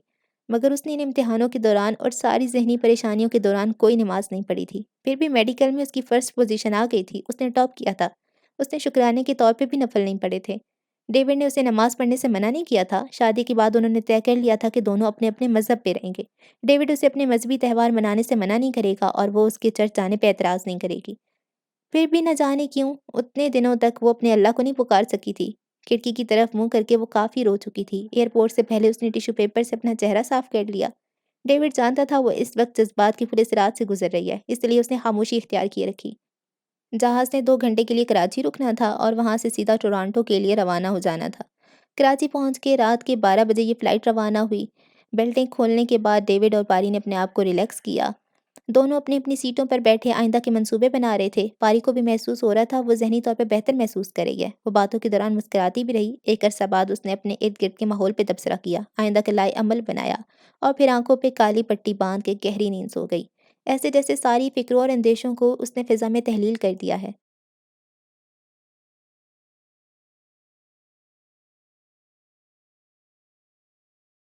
हस्बे मामूल जहाज़ 10 घंटे लेट हो गया और बोस्टन की हवाई अड्डे पे सारी रात खड़ा रहा। रात के जगराते ने पारी को अधुआ कर दिया। फिर भी जब दोपहर के 12 बजे वो टोरंटो की हवाई अड्डे पे उतरने तो अल्लाह का शुक्र अदा किया। हवाई अड्डे पे डेविड की आंटी कोको उन्हें लेने आई हुई थी। आंटी का असल नाम तो न मिला था मगर उनका पेट नेम कोको था और सारा खानदान ही उन्हें आंटी कोको ही कहता था। उन दोनों ने शीशे के बाहर आंटी को देख लिया था। आंटी ने भी हाथ हिला दिया था। इसलिए इमिग्रेशन के मामलात से गुजरने के लिए बड़े सुकून से अंदर बैठे रहे। 1 घंटे के बाद वो बाहर निकले। आंटी कोको एयरपोर्ट के एक बेंच पे बैठी मज़े से सिगरेट पी रही थीं। उठकर बड़े इत्तेफाक से मिलीं। पारी को गले लगाया, पेशानी पे बोसा देकर बोलीं, "डेबी तुम्हारी बीवी डॉक्टर है? भई शक्ल से तो ये मैट्रिक की स्टूडेंट लगती है।" उस पर वो सब हँसने लगे। वो इन्हें अपने घर ले आईं। आंटी का घर एक अच्छी आबादी में था। बाहर से भी खुशनुमा नज़र आता था। आज हफ्ता था और सब लोग घर पे ही थे। डेविड और पारी से बहुत इत्तेफाक से मिले। आंटी के शौहर राजगोपाल भी मौजूद थे। उनकी टोरंटो में मिठाइयों की दुकान थी। आंटी कोको की 2 बेटियाँ थीं, प्रियंका 16 साल की और अपर्णा 14 साल की। पारी उन सब के लिए बहुत खूबसूरत तोहफ़े लेकर गई थी। आंटी कोको के लिए एक बनारस साड़ी और गले का गोल्डन लॉकेट लिया था। प्रियंका और हरियाणा के लिए मुल्तानी कढ़ाई के कुर्ते और मुल्तानी खुस्सा खरीदा था, जो उन्हें बिल्कुल पूरा आ गया था। तोहफ़े लेने के बाद सब लोग उस तरह घुल-मिल कर बातें करने लगे जैसे कि वो फैमिली मेंबर हों। पारी को तो सख्त भूख लग रही थी। 3 बजे आंटी ने मेज़ पे खाना रखना शुरू कर दिया। डेविड ने पारी से कहा, "तुम आंटी की मदद करो।" पारी उठने लगी तो आंटी ने उसे ज़बरदस्ती बिठा दिया और बोलीं, "आज वो बेचारी इतने लंबे सफ़र से थकी हुई है। आज मुझे मेज़बानी कर लेने दो, कल से मिलकर काम कर लिया करेंगे।" पारी बैठ गई और घर का जायज़ा लेने लगी। एक छोटा-सा ड्राइंग रूम था जिसके साथ जुड़वाँ ड्राइंग रूम था, जहाँ गोल सी डाइनिंग टेबल के गिर्द 4 कुर्सी रखी हुई थी। सामने एक काउंटर था और उसके पीछे बावर्चीखाना था। गोया खाना पकाते हुए घरवाली मेहमानों से बातचीत भी कर सकती थी। एक लकड़ी की सीढ़ियाँ ऊपर जाती थीं और एक सीढ़ियाँ नीचे जा रही थीं। ग़ालिबन नीचे बेसमेंट था। खाने के बाद पारी को बाकायदा जमाइयाँ आने लगीं। थकन से उसका अंग-अंग टूटने लगा। आंटी उसको देखकर मुस्कुराईं और बोलीं, "तुम्हें तो सख्त नींद आ रही है। अब तुम लोग आराम कर लो। डेविड मैंने बेसमेंट में तुम्हारे लिए ठीक करवा दिया है। तुम अपना सामान नीचे ले जाओ। आओ पारी तुम्हें कमरा दिखाऊँ।" आंटी सीढ़ियों से नीचे उतर गईं। पारी भी उनके साथ नीचे आ गई। नीचे एक कुशादा सी बेसमेंट थी, जिसके कोने में घर का फालतू सामान पड़ा हुआ था। दरमियान में 2 पलंग जोड़कर एक उस पे बिस्तर लगा दिया था। एक पुराना सा सोफ़ा भी पड़ा था। डेविड सूटकेस उठा के नीचे आ गया। "फ़िलहाल ये तुम्हारा कमरा है David." "First class." David suitcase जमाता हुआ बोला। "पारी तुम पहली दफ़ा आई हो यहाँ, घर छोटे-छोटे होते हैं। बस हमारे पास 2 बेडरूम्स हैं, एक मास्टर बेडरूम है और एक दूसरा छोटा-सा कमरा बच्चियों के लिए है। जब तुम लोगों ने आने का लिखा था तो मैंने बेसमेंट साफ़ करके सामान एक तरफ लगा दिया था और ये तुम्हारा कमरा बना दिया। अब इसमें गुज़ारा कर लो।" "बहुत अच्छा आंटी," बिलाखिर पारी बोली। "और वो क्या है?" उसने एक पर्दे की तरफ इशारा किया। "हाँ, वो एक छोटा-सा बाथरूम है और हमने सबने मिलकर ही खुद बनाया है। बेसिन तो पहले ही इसमें लगा हुआ था, शावर और सीट लगा दी है। कानून है यहाँ बाथरूम बनाने की इजाज़त लेना पड़ती है मगर हमारे पास इतना वक़्त नहीं था इसलिए इसके आगे एक पर्दा लटका दिया। बस तुम दोनों के तो इस्तेमाल करना है।" "इट्स ओके आंटी," डेविड हँस के बोला। "ये क्या कम है कि आपने हमें सहारा दिया है? सब ठीक कर लेंगे।" पारी का नींद से बुरा हाल हो रहा था। "पारी तुम गर्म पानी से शॉवर लो और मज़े से सो जाओ।" "जी अच्छा आंटी।" पारी अपना सूटकेस खोलने लगी। "और हाँ, इस गुसलखाने में पानी बहुत कम इस्तेमाल करना वरना हमारा भेद खुल जाएगा, ठीक है?" "आप फ़िक्र न करें," डेविड हँसने लगा। "डेविड तुम भी आराम करोगे?" "नहीं आंटी मैं ज़रा आप लोगों के साथ गपशप लगाऊँगा, चाय पीऊँगा।" "पारी तुम आराम कर लो," डेविड ने जाते-जाते कहा। और वो दोनों सीढ़ियों से ऊपर चले गए। पारी ने कपड़े निकाले, नीम गर्म पानी से शॉवर लिया और आकर बिस्तर पे लेट गई। ऊपर से उन सब की बातों की करने और कहके लगाने की आवाज़ें आ रही थीं। वो लोग इतने दिनों के बाद मिले थे, खूब घुल-मिल कर बातें कर रहे थे। पारी बिस्तर पे गिरी तो फिर उसे होश ना रहा, कोहड़े बेचकर सो गई। रात का पता नहीं कौन-सा पहर होगा जब पारी की आँख खुल गई। आँख खुली तो हैरत से आँखें फाड़ के इधर-उधर देखने लगी। थोड़ी देर तो उसे पता ही ना चला कि वो कहाँ है, ज़मीन पर है या आसमान पर है। फिर रफ्ता-रफ्ता वो अपने अवसान में आने लगे। सीढ़ियों पर से एक हल्की-सी रोशनी आ रही थी। उसमें उसने अपने माहौल को देखने और पहचानने की कोशिश की, तो उसे याद आ गया कि पाकिस्तान में नहीं है, कनाडा आ चुकी है और यहाँ टोरंटो में है। जूँ-जूँ वो अपने इर्द-गिर्द आती गई, चीज़ें उस पर वाज़ेह होती गईं। इस तरह वो आंटी कोको की बेसमेंट में थी। साथ वाले पलंग पे डेविड बेखुद सा सो रहा था। उसके हल्के-हल्के खर्राटों की आवाज़ आ रही थी। पारी ने पाँव बिस्तर से नीचे लटकाए, ज़मीन को छोड़कर फिर खड़ी हो गई। उस वक़्त उसे शदीद भूख महसूस हो रही थी। कल शाम 4 बजे वो सो गई थी और किसी ने उसे जगाने की ज़रूरत ही ना समझी थी। पता नहीं कब ये लोग खा रात का खाना खाकर सो गए थे। वो बेख्तियार सीढ़ियों की तरफ बढ़ी। पहली सीढ़ी पे कदम रखा तो उसे एहसास हुआ कि इधर तो बिल्कुल सन्नाटा है, सब लोग सो रहे होंगे। उनको डिस्टर्ब करना मुनासिब नहीं। ये तो वो जानती थी कि इन मुल्कों में रहने वालों के मामूलात अपने होते हैं। पता नहीं कब सोते हैं, कब जागते हैं। पहले दिन अजनबी घर में वो कैसे बावर्ची खाने में घुस जाए, क्या करे? वहीं खड़े-खड़े उसने अपने कमरे की बत्ती का बटन दबाकर तलाश किया। उसे सीढ़ियों के पास ही मिल गया। उसने बटन ऑन कर दिया। कमरा रोशन हो गया। डेविड इसी तरह बेहोश पड़ा था कि बत्ती जलने से ज़रा भी ना कसमसाया। उसने एक-एक चीज़ का जायज़ा लेना शुरू कर दिया। शाम को तो वो इतनी थकी हुई थी कि कमरे को गौर से न देख सकी। अब उसने देखा सीढ़ियों के नीचे जहाँ छत सी बन गई थी, वरना एक पुरानी सी मेज़ पड़ी थी। उसके साथ 2 कुर्सियाँ भी थीं, जैसे कि खाने की मेज़ से बनाया गया हो। करीब आकर एक कुर्सी पे बैठ गई, तो ये देख के उसे हैरत हुई, मेज़ पे नाश्ते का सामान पड़ा था। डबल रोटी, जैम, मक्खन, चाय की पत्ती, दूध का डब्बा, चीनी का डब्बा और 2 बड़े-बड़े मग। अगर ये सामान पड़ा तो चूल्हा कहाँ होगा? उसने फ़ौरन चूल्हा तलाश कर लिया। वहाँ एक गैस का चूल्हा भी था, गोया वो कॉर्नर एक मिनी किचन था। ये देख के उसकी भूख और भी चमक गई। उसने एक पुराने से टोस्टर में डाल के टोस्ट सेंकी, उन पे मक्खन और जैम लगा के खाने लगी। फिर उसने चूल्हा जलाया और चाय बना ली, मज़े-मज़े से पीने लगी। साथ में सोचती जाती कि ये कितने प्रैक्टिकल लोग हैं, मेहमानों के लिए आसानियाँ पैदा कर दी हैं ताकि वो घरवालों को तकलीफ़ ही ना दे सकें। जब वो अच्छी तरह पेट भर के नाश्ता कर चुकी तो उसे ख़्याल आया, यहाँ बर्तन धोने के लिए नौकर नहीं होते, इसलिए बर्तन तो खुद उसे धोकर रखना पड़ेंगे। जितने बर्तन उसने इस्तेमाल किए थे, उन्हें इकट्ठा करके दोनों हाथों से उठाए वो गुसलखाने की जानिब जा रही थी कि एक ढक्कन नीचे गिर गया, जिससे डेविड की आँख खुल गई। वो घबरा के उठ बैठा और नींद भरी आँखों से बोला, "पारी क्या कर रही हो? कहाँ जा रही हो?" "डेवी, मैं ये बर्तन धोने जा रही हूँ।" "क्यों? क्यों? क्या? क्या?" वो जब उसकी नींद अच्छी तरह खुल गई तो सारी बात उसकी समझ में आ गई। बोला, "अच्छा जाओ बर्तन धो आओ।" वो बर्तन धोकर आ गई तो डेविड अच्छी तरह जाग चुका था और आलती-पालती मारे बिस्तर पे बैठा था। "पारी, तुमने नाश्ता कर लिया है?" उसने पूछा। "हाँ डेवी, सख्त भूख लग रही थी। किसी ने भी रात के खाने पे मुझे नहीं उठाया। आंटी उठाने लगी थी, मगर तुम इस तरह डूब कर सोई थी कि मैंने मना कर दिया। मुझे मालूम था तुम 2-3 रातों का जगराता है। मेरा ख़्याल था तुम नींद पूरी कर लो तो अच्छा है।" "डेवी, वक़्त क्या हुआ है?" पारी ने अपनी कलाई की घड़ी देखकर पूछा। "मैंने तो अपनी घड़ी पर पाकिस्तानी वक़्त बदला ही नहीं था, इसलिए पता नहीं चल रहा। ये दिन है या रात है?" डेविड ने सिरहाने रखी अपनी घड़ी उठा ली और टाइम देखकर बोला, "सुबह के 4 बज रहे हैं, यानी दूसरा दिन शुरू हो रहा है।" "अरे! मैं पूरे 12 घंटे सोती रही," पारी हैरान होकर बोली। "इसलिए तो इतनी फ्रेश लग रही हो।" "इसलिए तो मुझे इतनी भूख लग रही है," वो बोली। "अच्छा फिर मुझे भी नाश्ता बना दो, मैं दाँत साफ करके आता हूँ।" डेविड दाँत साफ करके वहाँ आ बैठा। पारी उसके लिए नाश्ता बनाने लगी।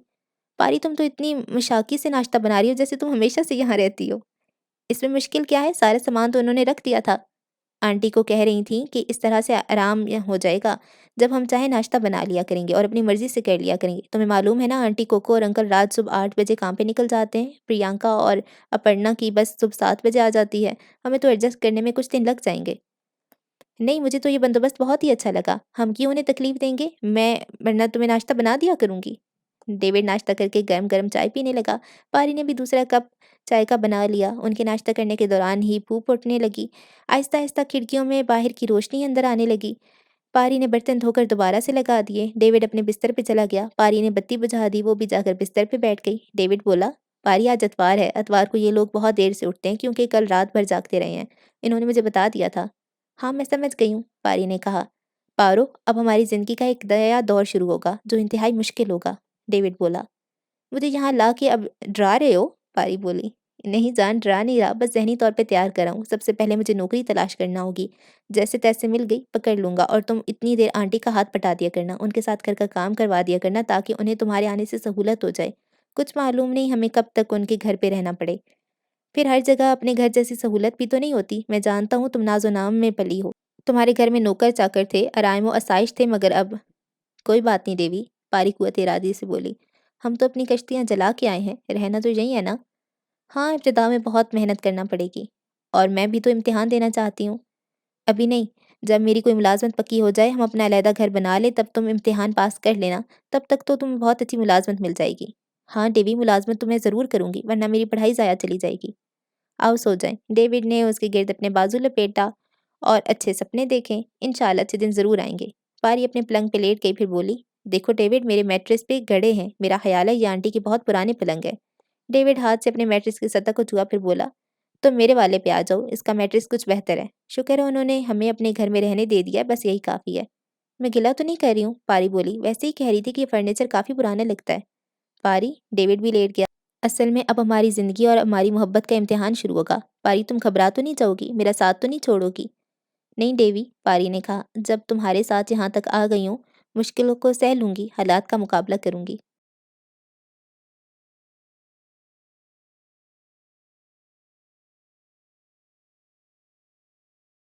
ये चौथा महीना था, पारी और डेविड को आंटी कोको के घर में रहते हुए।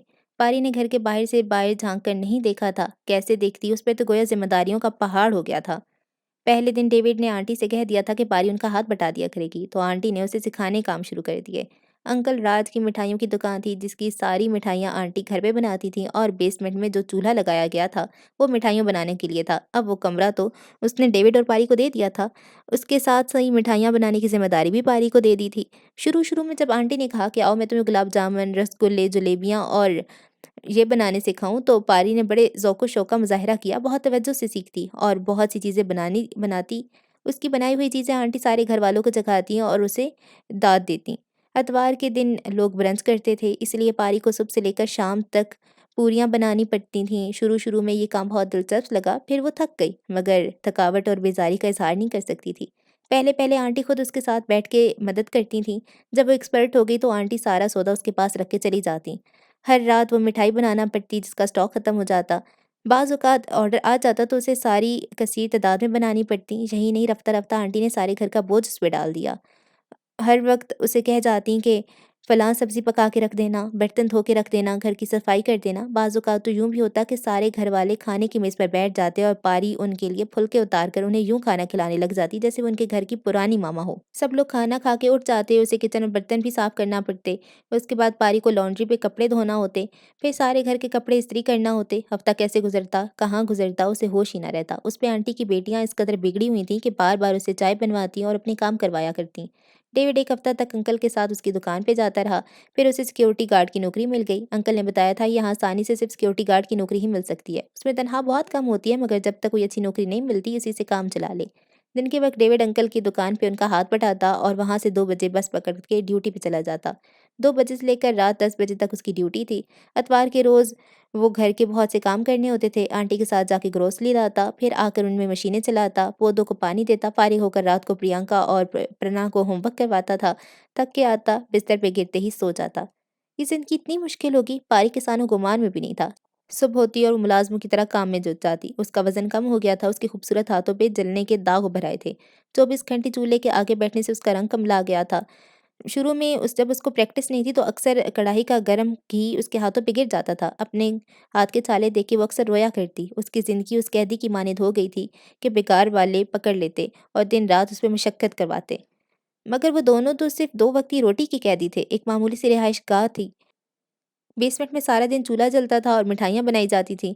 रात को इतनी गर्मी कि सोना मुहाल होता, मगर वो ज़ुबान से उफ़ नहीं कर सकती थी। कहती भी तो किससे? बेचारा डेविड सूरत-ए-हाल के लिए तैयार नहीं था। पारी की सारी तकलीफ़ें देखता था, मगर कुछ कहता नहीं था। क्या फ़ायदा था? एक मामूली सी नौकरी पे उसकी ज़िंदगी का दारोमदार था। अब तो आंटी ज़रा-सी बात पे पारी के साथ तलख़ हो जाती थीं, उसके काम में कीड़े निकालने लग जातीं। कभी-कभी ये ज़ुबान में ताने भी देतीं, जिन्हें पारी खामोशी से सह लेती। मगर परेशान नहीं करना चाहती थी डेविड को, और डेविड सब कुछ देखकर नज़रअंदाज कर रहा था। एक दिन तो गज़ब हो गया। प्रियंका अपना शैम्पू पारी के गुसलखाने में छोड़ आई थी। पारी का अपना शैम्पू ख़त्म हो चुका था। वो नहाने गई तो प्रियंका का शैम्पू इस्तेमाल कर लिया। रात को जब काम ख़त्म करके पारी बेसमेंट में आकर अपने लंबे बालों को सुलझा रही थी और डेविड पास लेटा एक रिसाला देख रहा था। आंटी को तेज़ी से सीढ़ियाँ उतर के आईं, उसके हाथ से शैम्पू की बोतल पकड़ी हुई थी। बोलीं, "पारी, तुम्हें इतनी तमीज़ नहीं है कि तुमने बगैर इजाज़त प्रियंका का शैम्पू इस्तेमाल कर लिया? ये देखो, कल ही भरी हुई बोतल लाई थी, तुमने सारी खाली कर दी।" पारी हक्का-बक्का सी उन्हें देखने लगी। वो बोली, "एक तो तुम्हारे बाल इतने लंबे हैं, जब अपना शैम्पू खरीदने की तौफ़ीक नहीं है, तो बालों का ये झंझट क्यों पा रखा है? कटवा दो इन बालों को, और हाँ, आइंदा हमारी इजाज़त के बगैर हमारी चीज़ों को हाथ न लगाना। इतना बहुत है कि हमने तुम दोनों को रहने का आसरा दे दिया है।" पारी ने सर झुका लिया। डेविड उठकर बैठ गया और बड़े आराम से बोला, "आंटी, आई एम सॉरी। आइंदा पारी आपकी किसी चीज़ को हाथ नहीं लगाएगी।" आंटी कुछ शर्मिंदा हुई, मगर फिर तल्ख़ी से बोली, "पारी के बाल कटवा दो। यहाँ इतने लंबे बाल रखने का फ़ैशन नहीं है। इसे कहो वर्किंग वुमेन वाले तौर तरीके इख्तियार करे। ये अय्याशियाँ यहाँ अफ़ोर्ड नहीं हो सकती।" सीढ़ियाँ चढ़ने लगीं, फिर रुक कर बोली, "सुबह मैं इसे अपने साथ ले जाऊँगी। $10 देकर इसके बाल कटवा दूँगी। शैम्पू का खर्चा तो बच जाएगा।" वो ऊपर चली गईं। पारी चुपचाप रोती रही। उसके बेआवाज़ आँसू उसके अपने दामन पे गिरते रहे। इतनी बेइज़्ज़ती उसने ज़िंदगी में बर्दाश्त नहीं की थी। $10 को वो क्या समझती थी, मगर वो तो तकदीर की ठोकरें खाने के लिए यहाँ आ गई थी। आंटी जाते वक़्त शैम्पू की खाली शीशे भी छोड़ गई थीं। पारी ने उठकर शीशे पे लिखी कीमत पढ़ी। ये शैम्पू भी $10 का था। उसने डेविड से $10 माँगे। डेविड ने पर्स खोल के उसे $10 दे दिए। पारी शीशी हाथ में पकड़कर ऊपर गई। प्रियंका अपने कमरे में आड़ी-तिरछी बैठी थी, टीवी देख रही थी। पारी ने उसके आगे $10 रख के शैम्पू की शीशी रख दी और उल्टे पाँव वापस आ गई। ना तो प्रियंका ने कुछ कहा, ना उसकी माँ ने।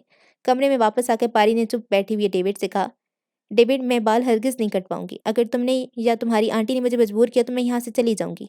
"नहीं पारी," गुमसुम बैठा हुआ डेविड बोला, "मैं तुम्हें बाल कटवाने को हरगिज़ नहीं कहूँगा।" वो पारी की ज़हनी कैफ़ियत को महसूस कर रहा था, बात बढ़ाना नहीं चाहता था, मगर पारी के हौसले के बंध टूट गए थे। हिचकियाँ ले लेकर बोली, "तुमने देखा डेविड, मैं 4 महीनों से नौकरानी बन के इनकी लोगों की खिदमत कर रही हूँ। मुझे आराम का कोई लम्हा नहीं मिलता। हमारी 7 पुश्तों में कभी किसी ने मिठाई नहीं बनाई थी, मगर इन लोगों की खातिर मैंने ये काम भी सीखा। देखो मेरे हाथ, देखो ना।" उसने अपने दोनों हाथ घुमा-फिरा के डेविड को दिखाए। उनकी पुश्त पे जा-बजा जले हुए निशान थे। डेविड ने उसके हाथ पकड़ लिए। "देखो, ऐसे थे मेरे हाथ। मैं सारा दिन चूल्हे के आगे बैठी रहती हूँ। कढ़ाई में से जो धुआँ उठता है उसने मेरी रंगत झुलसा दी है। मैंने कभी तुमसे गिला नहीं किया। ये सोच कर के मुश्किल वक़्त गुज़र जाएगा। आखिर मैं भी इंसान हूँ ना। मैं घर भर के काम नौकरानी की तरह करती हूँ। बर्तन मैं माँजती हूँ, सफाइयाँ करती हूँ, सारे कपड़े धो के इस्त्री करती हूँ। बस मुफ़्त में ही ना, और दिन-रात झड़कियाँ भी सहती हूँ। 2 वक़्त की रोटी के लिए। डेविड, तुम मुझे इसलिए यहाँ लाए थे?" पारी घुटनों पे सर रख के रोने लगी। डेविड ने पारी के दोनों हाथ पकड़ के चूम लिए और बोला, "पारी, मैं खुद अपने आप से शर्मिंदा हूँ जान। तुम खुद ही कहो डेविड, अगर इतना काम किसी और के घर में करती तो क्या वो मुझे तनख्वाह ना देते? इससे अच्छा था तो मुझे किसी होटल में नौकर लगवा देते। कम से कम नींद तो अपनी होती, कम से कम इज़्ज़त-ए-नफ्स तो मजरूह ना होती।" डेविड ने पारी को अपने गले से लगा लिया और बच्चों की तरह उसे थपकता रहा। जब उसकी हिचकियाँ खत्म हुई तो बड़ी आहिस्ता आवाज़ में बोला, "पारी, जब तक आदमी किसी के साथ आकर ना रहे उसके इखलाक व आदाब का पता नहीं चल सकता। मैं तो सोच भी नहीं सकता था कि आंटी यहीं बुलाकर हमारे साथ ये सलूक करेंगी। जान, मैंने तुम्हें कभी नहीं बताया कि मेरे साथ क्या गुज़र रही है, इस ख़्याल से कि तुम परेशान ना हो जाओ।" पारी ने उसके कंधे से सर उठा लिया। "पता है, सुबह को मैं अंकल की वैन चलाकर उन्हें दफ़्तर ले जाता हूँ। खुद वो अपने दूसरे कामों पे निकल जाते हैं और दोपहर तक वहाँ सेल्समैन का काम करता हूँ। फिर अपनी शाम की ड्यूटी के लिए निकल जाता हूँ। वो मुझे इतना वक़्त नहीं देते कि मैं अपने लिए कोई दूसरी नौकरी तलाश कर सकूँ। वरना क्या मुझे इस शहर में कोई बेहतर नौकरी ना मिल सकती? तो क्या हम उनके मुलाज़िम होकर रह जाएँगे?" पारी ने कहा। "देखो, मैं कुछ करता हूँ। मेरी जान, तुम कुछ दिन और सब्र से गुज़ार लो। पारी, मैं चाहता हूँ हम एहसान फरामोश ना कहलाएँ। आखिर उन्होंने हमें सहारा दिया था, हम बस जिस तरीके से आए हैं उसी तरीके से चले जाएँ। लड़ाई करके या नाराज़ होकर जाना ठीक नहीं होगा, आखिर हमने भी यहीं रहना है। मैं कब कह रही हूँ कि तुम ऐसा करो, मगर अब सोचना शुरू करो कि कब जाएँगे और कैसे जाएँगे, क्योंकि सारा साल तो यहाँ गल-सड़ नहीं सकते। हाँ पारी, बस तुम एक मेहरबानी करना, जब तक मैं कोई बंदोबस्त नहीं कर लेता सारे काम पहले की तरह करती रहना। ऐसा ना हो कि इनके कान में भनक पड़ जाए और वो हमें उठा के सड़क पे फेंक दें। ठीक है डेविड। दफ्तर जाने से पहले डेविड ने आंटी को समझा दिया कि वो पारी के बाल कटवाने उसे पार्लर न लेकर जाएं। आंटी को ये सुनकर बहुत गुस्सा तो आया, मगर वो खामोश रहीं। रात को जब डेविड काम से वापस आया तो वो पारी के लिए साबुन और शैम्पू की 2 बोतलें ले आया। एक बोतल उसने प्रियंका को दे दी, जो उसने बगैर किसी तकल्लुफ़ के रख ली।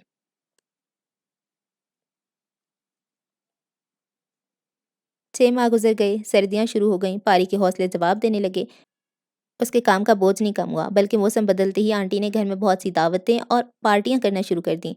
सारा काम पारी के हवाले करके वो खुद मेहमानों के पास बैठी गप्पे लगाती रहती। अब कुछ दिन से पारी बीमार रहने लगी थी। जो ही वो गैस वाले चूल्हे के आगे बैठती उसका जी मतलाने लगता। आग के आगे उठती तो उसे चक्कर आने लगते, उसका सर घूमता हुआ महसूस होता। उसने 2-3 बार डेविड से जिक्र भी किया। उसने कह दिया कि शाम को ज़रा बाहर खुली हवा में निकल आया करो। सारे दिन अंदर घुसती रहती हो, ऑक्सीजन की कमी हो जाती है। अब काम खत्म करके वो थोड़ी देर के लिए सड़क पे निकल आई थी। ये कॉलोनी शहर के शोर शराबे से बहुत दूर थी। आसपास बहुत खूबसूरत घर थे, मगर हर कोई हर किसी से लाताल्लुक रहता था। किसी के घर से शोर शराबे की आवाज़ें नहीं आती थीं। वो थोड़ी देर बाहर निकल के टहलती तो उसकी तबीयत बहुत कुशादा हो जाती। अब उसने रोज़ाना का मामूल बना लिया था। मिठाई का काम खत्म करके सड़क पे निकल आती, टहलती रहती, फिर अंदर आ जाती। 10 बजे डेविड अपना काम से आता था, तब तक सब लोग खाना खाकर अपने कमरों में चले जाते। पारी बच्चा-कुच्चा खाना लेकर बैठती, डेविड आता तो उसे खिलाकर बर्तन और बावर्ची खाना साफ करके फिर नीचे जाती।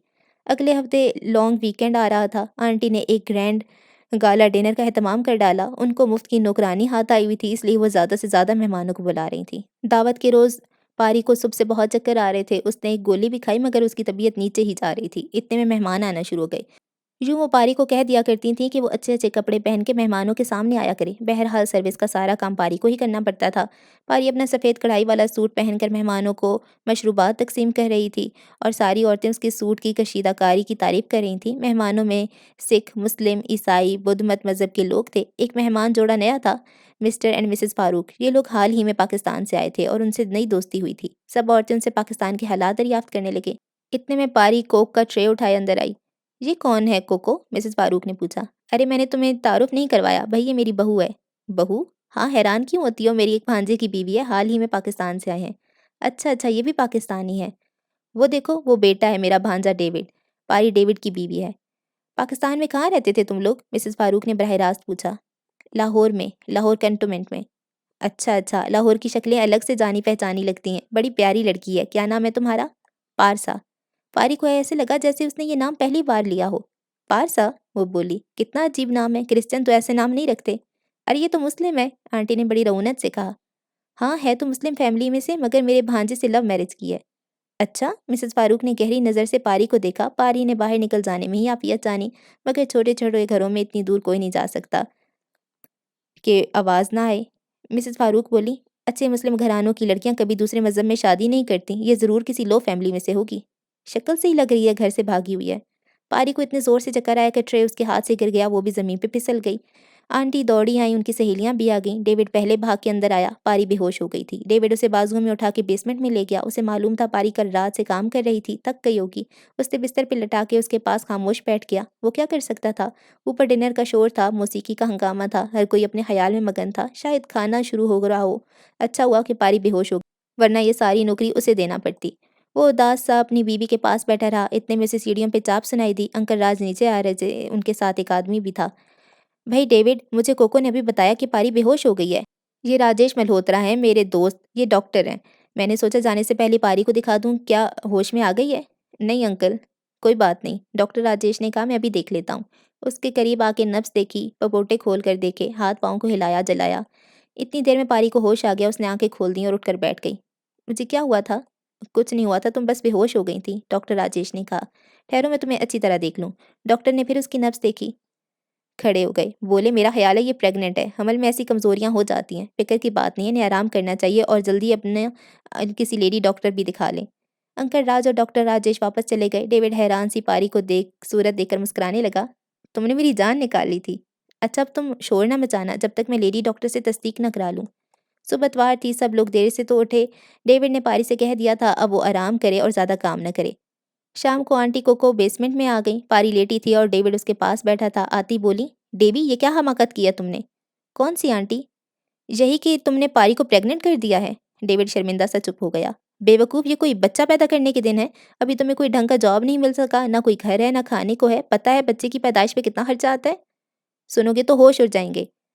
"आंटी भला इन बातों का बंदे का इख्तियार होता है?" डेविड ने कहा। "क्यों नहीं होता? तुम पाकिस्तानियों की तरह अब बेवकूफ़ी पे उतर आओ तो मैं क्या कह सकती हूँ?" पारी चुप लेटी रही, उसने जुम्बिश भी नहीं की। आंटी आकर उसके पास बैठ गईं और बोलीं, "मैं इसे अपनी लेडी डॉक्टर के पास ले जाऊँगी। अगर वाक़ई हमल ठहर गया है तो अबॉर्शन करा दूँगी।" "अबॉर्शन? क्यों आंटी?" डेविड बोला। "अरे यहाँ ये अबॉर्शन करवाना कोई मसला नहीं होता। मैं भी 2 मर्तबा करवा चुकी हूँ।" "क्या करेगी ये बच्चा पैदा करके? और मुसीबत हो जाएगी। बच्चे के अखराजात कैसे उठाओगे? क्या करोगे?" "अल्लाह मालिक है आंटी। ऐसे जाहिलों वाली बातें ना करो। देर हो गई तो अबॉर्शन में मसले पैदा हो जाएँगे। कल मुझे बता देना, मैं अपनी लेडी डॉक्टर को फ़ोन करूँगी। और उठो पारी, तुम क्या मुँह लपेटे पड़ी हो? काम में दिल लगाओ। ऊपर रात के बर्तन वैसे ही पड़े हैं, आकर मेरे साथ धुलवा दो।" ये कहकर आंटी ऊपर चली गईं। उनके जाने के बाद पारी उठकर बैठ गई और फैसलाकुन अंदाज़ में बोली, "डेविड, मैं तुम्हें साफ कह देती हूँ, मैं हरगिज़ बच्चा ज़ाया नहीं करवाऊँगी। मैं बच्चा पैदा करूँगी, मुझे बच्चे की ज़रूरत है।" डेविड बेबसी से उसे देखने लगा। "आज तक मैंने तुमसे कुछ नहीं माँगा। जब से शादी हुई है कोई मुतालबा भी नहीं किया। जिस तरह तुमने रखा मैं रही, जहाँ तुम मुझे ले आए मैं आ गई। इसलिए ये मेरी पहली डिमांड है कि मैं बच्चा पैदा करूँगी।" फिर डेविड को चुप देखकर बोली, "अगर तुम समझते हो हमारी माली हालात ठीक नहीं है और हम बच्चे की पैदाइश का खर्चा नहीं उठा सकते तो फिर मैं वापस पाकिस्तान चली जाऊँगी। ये ठीक है, मेरी माँ मुझसे नाराज़ है, मगर तुम्हारे माँ-बाप मुझे और बच्चे को ओन करेंगे। मैं सीधी उनके पास चली जाऊँगी। सुना तुमने? मैंने अपना फ़ैसला तुम्हें सुना दिया है और अब इस घर के दरवाज़े मुझ पर बंद हो चाहते हैं। बेहतर है मैं खुद कहीं जाकर नौकरी तलाश कर लूँ। बर्तन ही मांजना है तो किसी होटल में जाकर मांजूँगी।" डेविड ने हैरत से पारी की तरफ देखा। आज उसके चेहरे पे एक अजीब उजाला था, जो डेविड ने पहले नहीं देखा था। उसने जूता पहना और ऊपर को चला। "मेरी बात का जवाब दिए बिना कहाँ जा रहे हो डेवी?"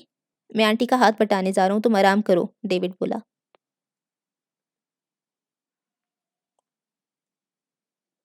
एक माह और गुज़र गया। पारी खामोशी से मिठाई बनाने का काम करती रही। इतवार को पूरियाँ तलती रही और घर का जिस कदर काम हो सका करती रही। डेविड ने आंटी को बता दिया था कि पारी अबॉर्शन करवाने पे राज़ी नहीं है। तब उन्होंने मुँह चढ़ाकर कहा था, ये मुस्लिम लड़कियाँ, ये अपने मज़हब के खौल से कभी बाहर नहीं आती, ख्वाह कितनी भी तालीम हासिल कर लें। हर बात को गुनाह और सवाब के पलड़े में डालना बैठ जाती हैं। जब भीख माँगने पे नौबत आई तब इसे पता चलेगा, इस मुल्क में कोई किसी को एक दिन के लिए भी सहारा नहीं दे सकता। डेविड को आंटी का पैगाम मिल गया था, बस उसने इतना कहा, मैं उसे ज़्यादा मजबूर नहीं कर सकता। घर के माहौल में सरदमोहरी सी आ गई थी। आंटी अब इन लोगों से ज़्यादा बात नहीं करती थीं। पिछले महीने डेविड ने अंकल राज से माजरत कर ली और साफ कह दिया कि अब सुबह के टाइम उसकी दुकान पे काम नहीं कर सकता। पारी के हमला हो जाने की वजह से उसे कोई पार्ट टाइम जॉब तलाश करना थी। वो इनका जवाब सुने बगैर निकल गया था, क्योंकि उन 6-7 महीनों में वो बाज़ारों और जगहों से बहुत वाकिफ़ हो गया था। जहाँ वो सिक्योरिटी गार्ड की ड्यूटी देता था, वहीं एक मैक्सिकन उसका दोस्त बन गया, जिससे ये जाकर चार्ज लेता था। उसने वादा किया था कि वो उसे किसी जॉब के बारे में मालूमात देगा। 1 महीने की तलाश के बाद उसे ऐसा जॉब मिल गया था जो सुबह 8 बजे से 1 बजे तक था। एम्बिलियो, जो उसका कुलीग था, उसने बताया था कि उसका एक अज़ीज़ छुट्टी पे वतन जा रहा है। वो डाकखाने पे चिट्ठियाँ तक़सीम करने पे मामूर था। अगर डेविड 1 हफ़्ते उसके साथ काम करने, घर-घर जाने का तजुर्बा कर ले, तो ये जॉब उसे 3 माह के लिए मिल सकती है। उसके बाद कोई और जॉब मिल जाएगी।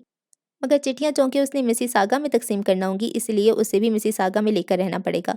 फिर उसने ये भी बता दिया था कि उसका दोस्त वहीं एक सस्ते अपार्टमेंट में रहता है, अगर वो चाहे तो उसी अपार्टमेंट किराए पर लेकर रह सकता है।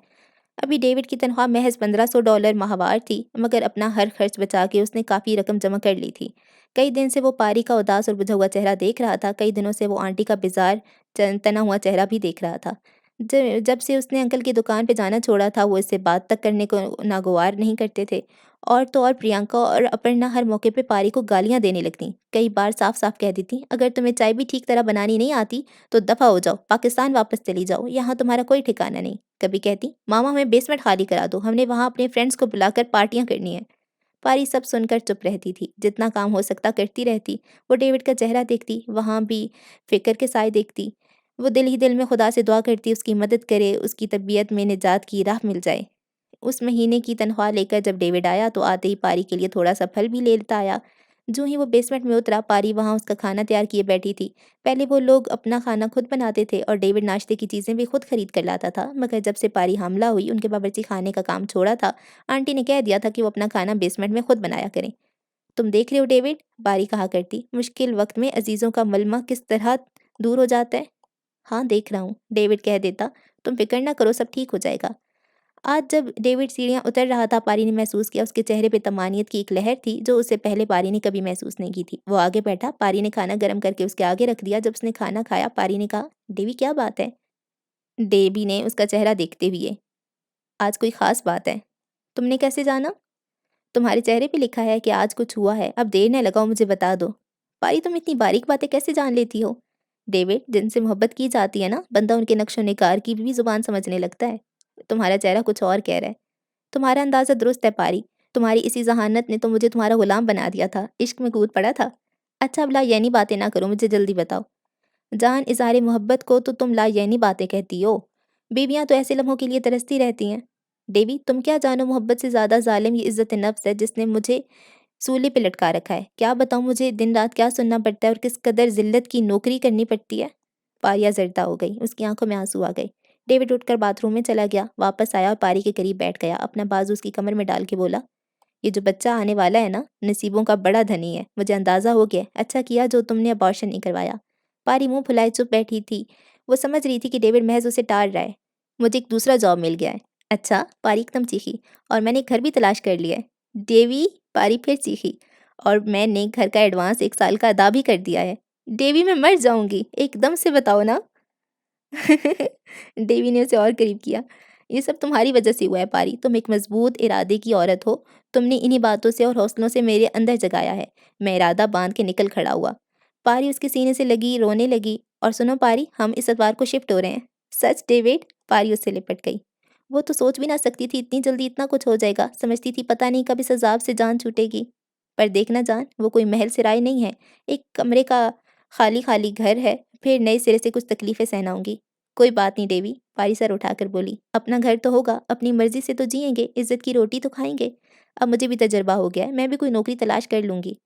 यहाँ तो मुफ्त में गुसलखाने धोती हूँ, झाड़ू लगाती हूँ, कपड़े धोकर इस्त्री करती हूँ, सारा दिन चूल्हे के आगे बैठकर मिठाइयाँ बनाती हूँ। ऐसी नौकरी कहीं और ढूँढ लूँगी। कम से कम तनख्वाह तो मिलेगी, रात को तो अपने घर आकर आराम की नींद सो जाया करूँगी। बस अब तुम आराम करो, अभी ये खबर अंकल और आंटी को सुनानी है।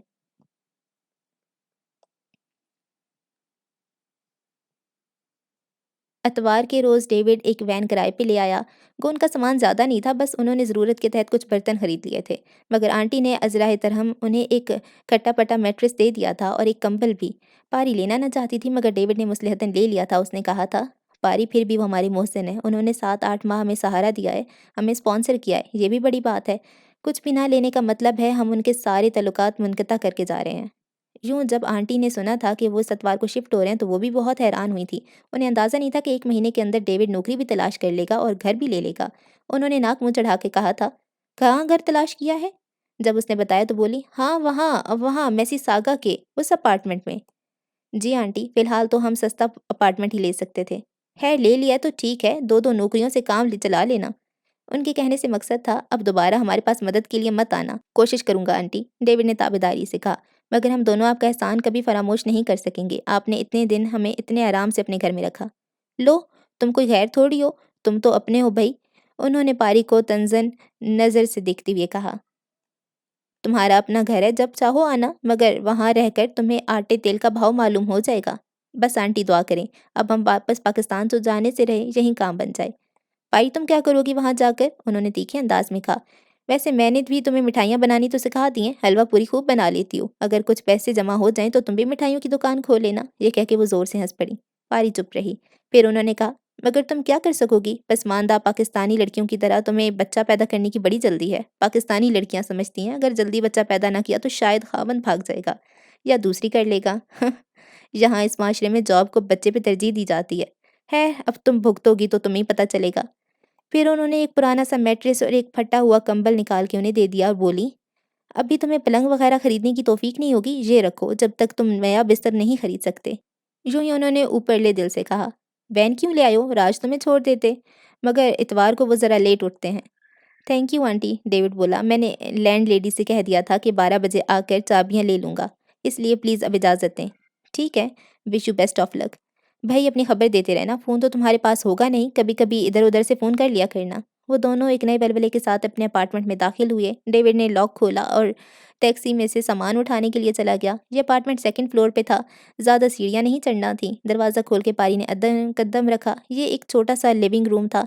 उसके अंदर एक काउंटर बना के किचन बनाया हुआ था। एक छोटी-सी कुकिंग रेंज थी जिसके सिर्फ़ 2 चूल्हे थे और नीचे ओवन था। साथ ही एक 3 फीट का फ्रिज पड़ा था। उसके साथ वॉश बेसिन था। दूसरे कोने में छोटा-सा बाथरूम था। कुशादा खिड़कियाँ थीं, बाहर की सारी रोशनी अंदर आ रही थी। आगे एक और कमरा था, पारी उसमें गई। जी गालिबन बेडरूम भी था। उस 20 फीट वाले डरबे से बहरहाल बेहतर था। पारी खुश हो गई। डेविड सा सारा सामान ले आया था और वैन वाले को पैसे देकर रुखसत कराया था। सामान ही कितना था, कपड़ों से भरे हुए 2 सूटकेस थे, ज़रूरत के बर्तन और एक पुराना मैट्रेस जिसमें जा-बजा गड़े पड़े हुए थे, जो आंटी ने अपने मेहमानों के लिए रखा था। एक फटा पुराना कंबल जिसमें सुराख थे। बस। पारी ने बेडरूम में झाड़ू लगा के वहाँ मैट्रेस बिछा दिया। अपने बॉक्स में से निकाल के एक बेडशीट ऊपर डाल दी, जो बतौर ख़ास मुल्तान से लाई थी। कंबल जमा के वो किचन में आके बर्तन अपनी जगह पे जोड़े। गुसलखाने में तौलिया और साबुन रखा। "क्यों, कैसा है तुम्हारा घर?" "तुम्हारा और मेरा घर, यानी हमारा घर," डेविड ने कमरे के वसत में खड़े होकर पूछा। पारी मुस्कुरा दी। "डेवी न पूछो कैसा है, घर बनाने में एक अरसा लगता है, मुझे तो खुशी है ये हमारा ठिकाना है। हमें इस पे हर किस्म का हक है, कोई ताना नहीं देगा, कोई डरावा नहीं देगा। पारो, अभी इसके इम्तिहान और भी हैं।" "क्यों डराते हो मुझे?" पारी बोली।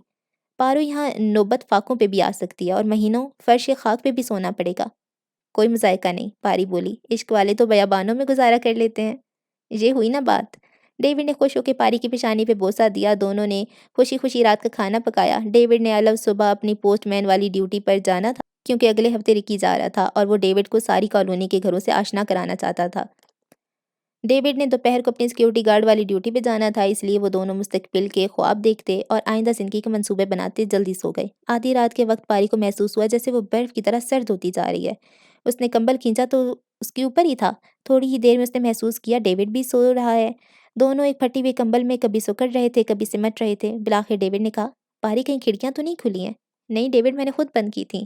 "फिर इतनी सर्दी कहाँ से आ रही है?" "जानते हो, खिड़कियों के आगे पर्दे नहीं हैं।" "ओहो! इस बात का हमें ख़याल नहीं आया।" ना आंटी से 2-4 पर्दे माँग लाते, अब सुबह जाकर माँग लाएँगे। नहीं डेविड, अब हम आंटी से कुछ भी नहीं माँगने जाएँगे। वो जिस किस्म की मुझे ताने देंगी, वो मुझसे बर्दाश्त ना होंगे। तो बताओ ये सर्दी कैसे बर्दाश्त होगी? थोड़ी ही देर में दोनों थर-थर काँपने लगे। फिर पारी बोली, मैं चूल्हा जलाती हूँ। आओ चूल्हे के पास चल के सोते हैं। वक़्त देख लेना पारी, मुझे 7 बजे घर से निकलना है। डेविड, फिर तो जागते ही रहते हैं। अलगर्ज जिस तरह भी रात गुज़री। सुबह 5 बजे पारी उठ गई और डेविड के लिए नाश्ता बनाया। डेविड तैयार हो गया। पारी बार-बार छींक रही थी और सूँ-सूँ कर रही थी। पारी, तुम्हें तो ज़ुकाम हो गया है। उसने पारी के रुखसार को छुआ। अरे तुम्हें तो बुखार लगता है। कुछ नहीं हुआ डेविड, तुम जाओ। तुम क्या करोगी? मेरे पास दवाइयाँ हैं। डेवी, मैं डॉक्टर हूँ, मुझे मालूम है। अब मुझे क्या करना है? बस तुम आगे की तरफ देखो, जाओ। अच्छा डार्लिंग, डेविड ने उसके हाथ को बोसा दिया और बाहर निकल गया। पारी ने दरवाज़ा लॉक करके अपने लिए चाय बनाई और 2 एस्प्रिन की गोलियाँ खा लीं। वो गहरी नींद में थी जब कोई दरवाज़ा खटखटा रहा था। उसने वक़्त नहीं देखा, वो समझी कि डेविड होगा। नींद भरी आँखों से दरवाज़ा खोल दिया। बाहर एक मामर और मुदब्बर कैनेडियन औरत खड़ी थी। हेलो, हेलो, पारी ने हैरत से उसकी तरफ देखकर कहा। Let me come in please. मेहरबानी करके मुझे अंदर आने दो, वो बोली। पारी ने रास्ता दे दिया। वो अंदर आके बोली, मेरा नाम शॉना रोजर है। मैं इस बिल्डिंग की मालिक हूँ। अच्छा, अच्छा, पारी खुशदिली से बोली। आप हमारी लैंडलेडी हैं? वेलकम। मगर इधर-उधर देख के उदासी से बोली, हमारे पास आपको बिठाने के लिए कोई फर्नीचर नहीं है। मिसेज़ रोजर ने हैरान होकर कहा, तुम बहुत अच्छी अंग्रेज़ी बोलती हो, कहाँ से आई हो? पारी ने कहा, मैं पाकिस्तान से आई हूँ। मिसेज़ रोजर बोली, मेरी आदत है जब मेरे नए किराएदार आते हैं तो अगले दिन मैं खुद उनसे मिलने जाती हूँ और उन्हें तमाम रूल्स और रेगुलेशन से आगाह करती हूँ। बहुत शुक्रिया मिसेज़ रॉजर। मिसेज़ रॉजर ने दोनों कमरों में घूम फिर के देखा, फिर कहने लगीं, तुमने खिड़कियों पे पर्दे नहीं लगाए तो तुम रात को सर्दी से मर गए होंगे। पारी फ़िक्रमंदी से मुस्कुराने लगी, लगा लेंगे जल्दी। खाली कमरों की कसमपरसी से मिसेज़ रोजर ने उनकी हालात का अंदाज़ा लगा लिया था। बोली, आपको यहाँ आए कितना अरसा हो गया है? पारी ने कहा, तकरीबन 8 महीने। पहले कहाँ रहते थे? एक अज़ीज़ के यहाँ। यहाँ कोई अज़ीज़ ज़्यादा दिन नहीं तक नहीं रखता। अच्छा किया तुमने शिफ्ट कर लिया। प्यारी लड़की, मालूम है तुम्हारे शौहर ने मुझे साल भर का किराया दे दिया है, अब उसे थोड़ा वक़्त लगेगा घर की चीज़ें खरीदने में। जी मैं जानती हूँ, पारी ने शाइस्तगी से कहा, कुछ दिनों में मैं भी नौकरी की तलाश कर लूँगी। कितनी तालीम है तुम्हारी? वो बोली, मैंने मेडिकल किया है, एमबीबीएस। My God! वो हैरान हो गई। तो तुम बहुत टैलेंटेड लड़की हो। मालूम है यहाँ भी एक मेडिकल का इम्तिहान पास करना ज़रूरी होता है, इसके बाद डॉक्टर को आसानी से नौकरी मिल जाती है। जी मैं जानती हूँ, अब अपना घर ले लिया है तो इम्तिहान के लिए अप्लाई करूँगी। तुम्हारी तो आँखें लाल हो रही हैं, तुम्हें बुखार हो गया है? पारी चुप रही। उसने आगे बढ़ के पारी का माथा छुआ। ओह गॉड! तुम्हें बुखार है? तुम्हें रात को सर्दी लग गई होगी, तुम्हारा तो बिस्तर भी मुकम्मल नहीं है। उसने फटे हुए कंबल का बोसीदा मैट्रेस को देखकर कहा। पारी शर्म के मारे चुप रही, फिर बोली, मिसेज़ रॉजर मैं आपको कॉफ़ी पिलाऊँ? वो बोली, ज़रा ठहरो मैं भी आती हूँ। दरवाज़ा खोल के बाहर निकल गई। पता नहीं अब ये क्या करेगी? पारी सोचने लगी, हमारी मफ़लूकुल हाली का अंदाज़ा करके ग़ालिबन हमें घर से निकाल देगी। मगर किराया तो उन्होंने साल भर का दे रखा है। पारी शशोपंज में खड़ी खिड़की के शीशों से बाहर देख रही थी कि वो अंदर आ गई। उन्होंने एक गठड़ा उठा रखा था, अंदर आती उसे ज़मीन पे पटक दिया, कहने लगी, जी मैं कुछ चीज़ें लाई हूँ, ये तो दोनों कमरों की खिड़कियों के पर्दे हैं, लगा लेना, शर्माओ नहीं। जब तुम अपने खरीद लोगी पर्दे तो मुझे वापस कर देना। ये एक नया कंबल है और गर्म भी है, ये 2 तकिए हैं। ये चीज़ें रख लो, जब तुम्हारी अपनी चीज़ें आ जाएँ तो मुझे लौटा देना। तुम मुझे बहुत प्यारी लगी हो और मुझे डर है कि तुम और बीमार ना हो जाओ। तुम तो बिल्कुल मेरी बेटी की तरह हो। पारी की आँखों में आँसू आ गए। उसने मिसेज़ रॉजर का हाथ पकड़ के उस पे बोसा दिया और उसका शुक्रिया अदा किया और बोली, मिसेज़ रॉजर अब तो मेरे हाथ की बनी हुई कॉफ़ी पी लें, मैं बहुत अच्छी कॉफ़ी बना लेती हूँ। ठीक है, मैं पी लूँगी। वो मैट्रेस के ऊपर बैठ गई। पारी ने कॉफ़ी बना के उसे पिलाई। पीकर वो बोली, प्यारी लड़की, वाक़ई तुम कॉफ़ी बहुत अच्छी बनाती हो। बहुत-बहुत शुक्रिया। अब जब कभी मेरा दिल चाहा करेगा मैं तुम्हारे पास आकर कॉफ़ी पी लिया करूँगी। ज़रूर, ज़रूर मिसेज़ रॉजर, मुझे बेहद खुशी होगी। तुम चाहो तो मुझे शॉना बुला सकती हो, मेरा नाम शॉना है, मेरी नन्ही दोस्त। ठीक है, पारी ने हँस के कहा। पर्दे लटका लोगी, मैं मदद कर दूँ? नहीं शोआना, मैं खुद लटका लूँगी। वेरी गुड, मुझे तुम्हारा ये अंदाज़ अच्छा लगा है। दिल घबराए तो मेरे फ्लैट में आ जाना करो, मैं फर्स्ट फ्लोर पे रहती हूँ। शुक्रिया शोआना, मैं ज़रूर आऊँगी। गुड बाय कह के वो चली गई। पारी ने दोनों कमरों में पर्दे लटकाए, नए सिरे से बिस्तर लगाया, फटा हुआ कंबल नीचे बिछा दिया, नया कंबल ऊपर लगा दिया। रात भर तकियों के बगैर सोई थी। अब संभल के 2 नर्म तकिए भी मिल गए थे। इतनी सी बात से उसकी तबीयत संभल गई। उसने रात के लिए खाना भी बना लिया। रात को 10 बजे जब डेविड आया तो पर्दे देख के हैरान रह गया। ये कहाँ से आए पारी? पारी ने मिसेज़ रॉजर की खबर की आमद का सारा किस्सा सुना दिया। थैंक गॉड, आज मैं सारा दिन सोचता रहा कि बाज़ार जाने की फुर्सत नहीं मिली, रात कैसे बसर होगी। डेवी मैं ये सोच रही हूँ अपनों से गैर कितने अच्छे होते हैं और इंसानियत किसी एक कौम की मीरास नहीं होती। हम इन्हें कारोबारी लोग समझते हैं मगर ये इंसानों से मोहब्बत करने वाले लोग हैं। हाँ पारी, अच्छे बुरे लोग हर मुल्क और हर मिल्लत में होते हैं, मगर मैं तो मुसलसल देख रहा हूँ तुम्हारा खुदा हर मुश्किल में तुम्हारी मदद कर देता है। डेविड, पारी ने हैरान सी आंखें डेविड के चेहरे पे गाड़ दी। क्या तुम्हारा खुदा मेरे खुदा से अलग है? अरे मैं तो यूं ही मजाक किया मेरी जानू। आओ आज हम आराम से सोएंगे।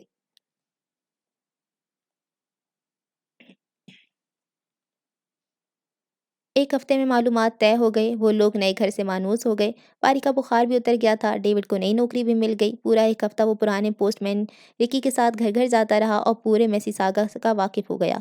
नई मुलाजमत सुबह 8 बजे से दोपहर 1 बजे तक थी और दूसरी मुलाजमत 3 बजे से रात 9 बजे तक थी। दोनों नौकरियों से थका हारा डेविड रात को इस तरह आता, चाहता बस खाना खा के सो जाए। अब उसे इस बात की फिक्र रहती कि कम से कम खर्चा करके पारी की जचगी के लिए रकम बचा ली जाए। वो जानता था यहाँ पहले से रजिस्ट्रेशन करवानी पड़ती है, उसमें बहुत पैसा खर्च होता है, इसलिए वो फर्नीचर वगैरह खरीद कर नहीं लाया, इसी तरह गुजारा करते रहे। एक दिन सुबह जाते हुए डेविड ने खिड़की का पर्दा सिरका के पारी को बुलाया और कहने लगा, पारी वो देखो, वो जो सामने गोल सी इमारत है ना, वो सड़क के पार देख रही हो? हाँ काफ़ी दूर है, पारी ने कहा। नहीं मेरी जान, दूर नहीं है, तुम जब वहाँ चलकर जाओगी तो बस 5 मिनट लगेंगे। फिर? पारी ने पूछा। वो यहाँ का शॉपिंग मॉल है, तुम दिन को फारिग होकर वहाँ चली जाया करो। क्यों? बस यूं ही विंडो शॉपिंग किया करो, बाजार देखा करो, लोगों को देखा करो, यहाँ का कल्चर समझा करो, घूम फिर के एंजॉय किया करो। घर बैठ बैठ के तो तुम अब बोर हो जाती होगी। कुछ दिनों में मैं अपनी पढ़ाई शुरू करूँगी डेविड। नहीं जान, अभी पढ़ाई शुरू करने की ज़रूरत नहीं, मेरी मानो और चली जाया करो। कभी-कभार कोई चीज़ पसंद आए तो ले लिया करो, मैं तुम्हें पैसे दे देता हूँ। नहीं डेविड, पैसे मेरे पास हैं, पहले तुमने मुझे दिए थे। चली जाओगी ना? कोशिश करूँगी। अब वक़्त है तो ज़रा इनकी दुनिया देखो। ठीक है डेविड। ये कह के डेविड निकल गया।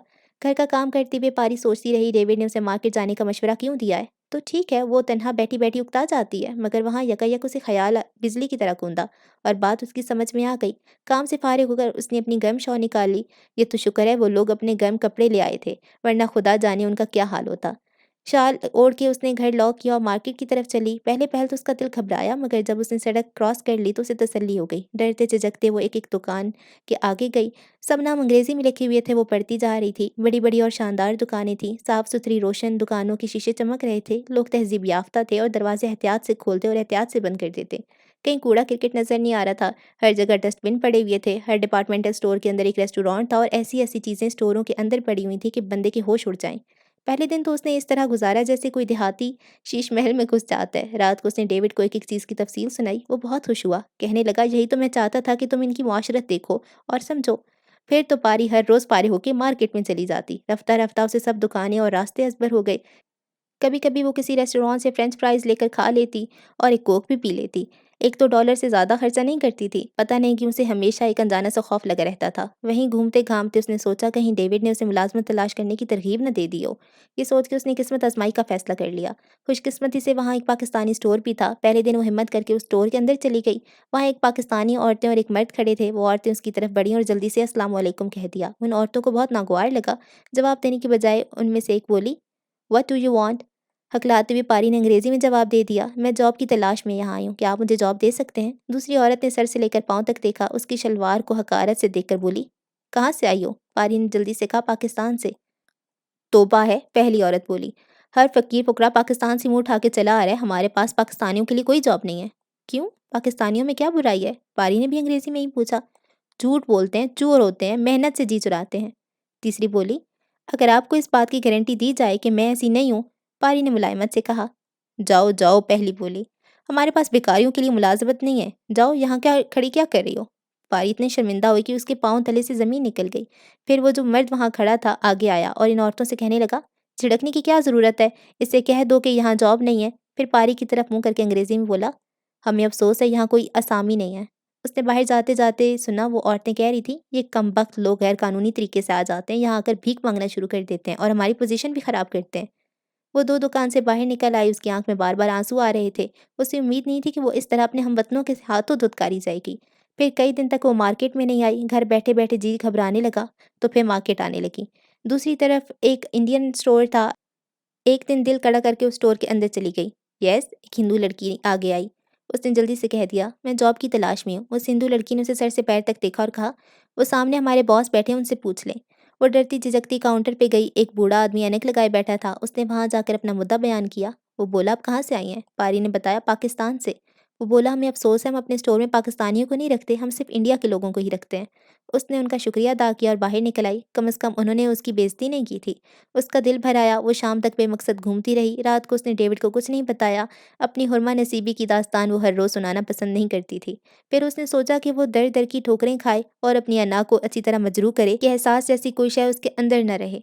वहाँ मुख्तलिफ़ कौमियतों के लोगों के स्टोर थे। एक बहुत बड़ा चाइना टाउन था, एक कोरियन स्टोर था, एक इटली के पर्सों और जूतों की शॉप थी, एक शॉप जमैका के हबशियों की थी। हर स्टोर पे मुख्तलिफ़ कौमियतों के मर्द और औरतें काम करते थे। वो बारी-बारी हर स्टोर पे गई, हर जगह से उसे लफ्ज़ नो सुनना पड़ा। वो हाईली क्वालिफ़ाइड थी, मगर किस्मत उसका साथ न दे रही थी। अब बहुत ज़्यादा घूमने-फिरने से उसे कमज़ोरी महसूस होने लगी। जितनी दवाइयाँ साथ लाई थी, सब ख़त्म हो गई थीं। फिर भी उसे मालूम था कि हमल में किस किस्म के विटामिन लेने चाहिए। वहाँ एक फ़ार्मेसी की दुकान थी जिसके बाहर इकबाल फ़ार्मेसी लिखा था। वो हर रोज़ वहाँ जाती, मगर वो दुकान बंद नहीं मिलती। वो इस दुकान के बाहर सीढ़ियों पे बैठ जाती और आने-जाने वालों का नज़ारा करने लगती। उसका ख़्याल था ये दुकान भी किसी पाकिस्तानी मुसलमान की है, इसलिए उसका नाम इकबाल फ़ार्मेसी है। लेकिन वो यहाँ नौकरी माँगने नहीं आई थी, वो अपनी दवाइयाँ खरीदने आई थी। दुकान को बंद देखकर वो एक कोने में दुबक के बैठ जाती। तब से अपनी गुज़री हुई ज़िंदगी की एक-एक बात याद आती। वो हमेशा से बड़ी ज़िद्दी और खुदसर थी। वो नेक आपा की चीज़ें छीन लेती थी, उनके कपड़े निकाल के स्कूल में पहन जाती। वो बेचारी रो-धो के चुप कर जाती। अब वो उसके सारे लाड उठाते थे। जब कभी अम्मी गिला करतीं तो वो कहा करतीं, "वहीदा, तुम्हें याद है इस बच्ची को एक अरसा तक तुमने लड़कों वाला लिबास पहनाए रखा है? उसकी हिजामत भी तुम लड़कों वाली करती थीं। मैं तुम्हें बहुत मना करता था कि इसकी शख्सियत बिगड़ जाएगी। देख लो, ये लड़कों की तरह बेबाक और ज़ुबान दराज़ हो गई है। अब इसको इसके हाल पे छोड़ दो, मैच्योर होगी तो ठीक हो जाएगी।" पारी ने ज़िद करके मेडिकल में दाखिला ले लिया। अम्मी बिल्कुल नहीं चाहती थीं, इसलिए तो उन्होंने बचपन में उसकी निस्बत फूफी ज़ात से तय कर दी ताकि वो काबू में रहे। मगर वो कब किसी की सुनती थी। हमेशा अम्मी कहतीं, "पारी, तुम्हारा क्या होगा? तुम्हारी आदतें देखकर मैं तुम्हारे बारे में फ़िक्रमंद रहती हूँ।"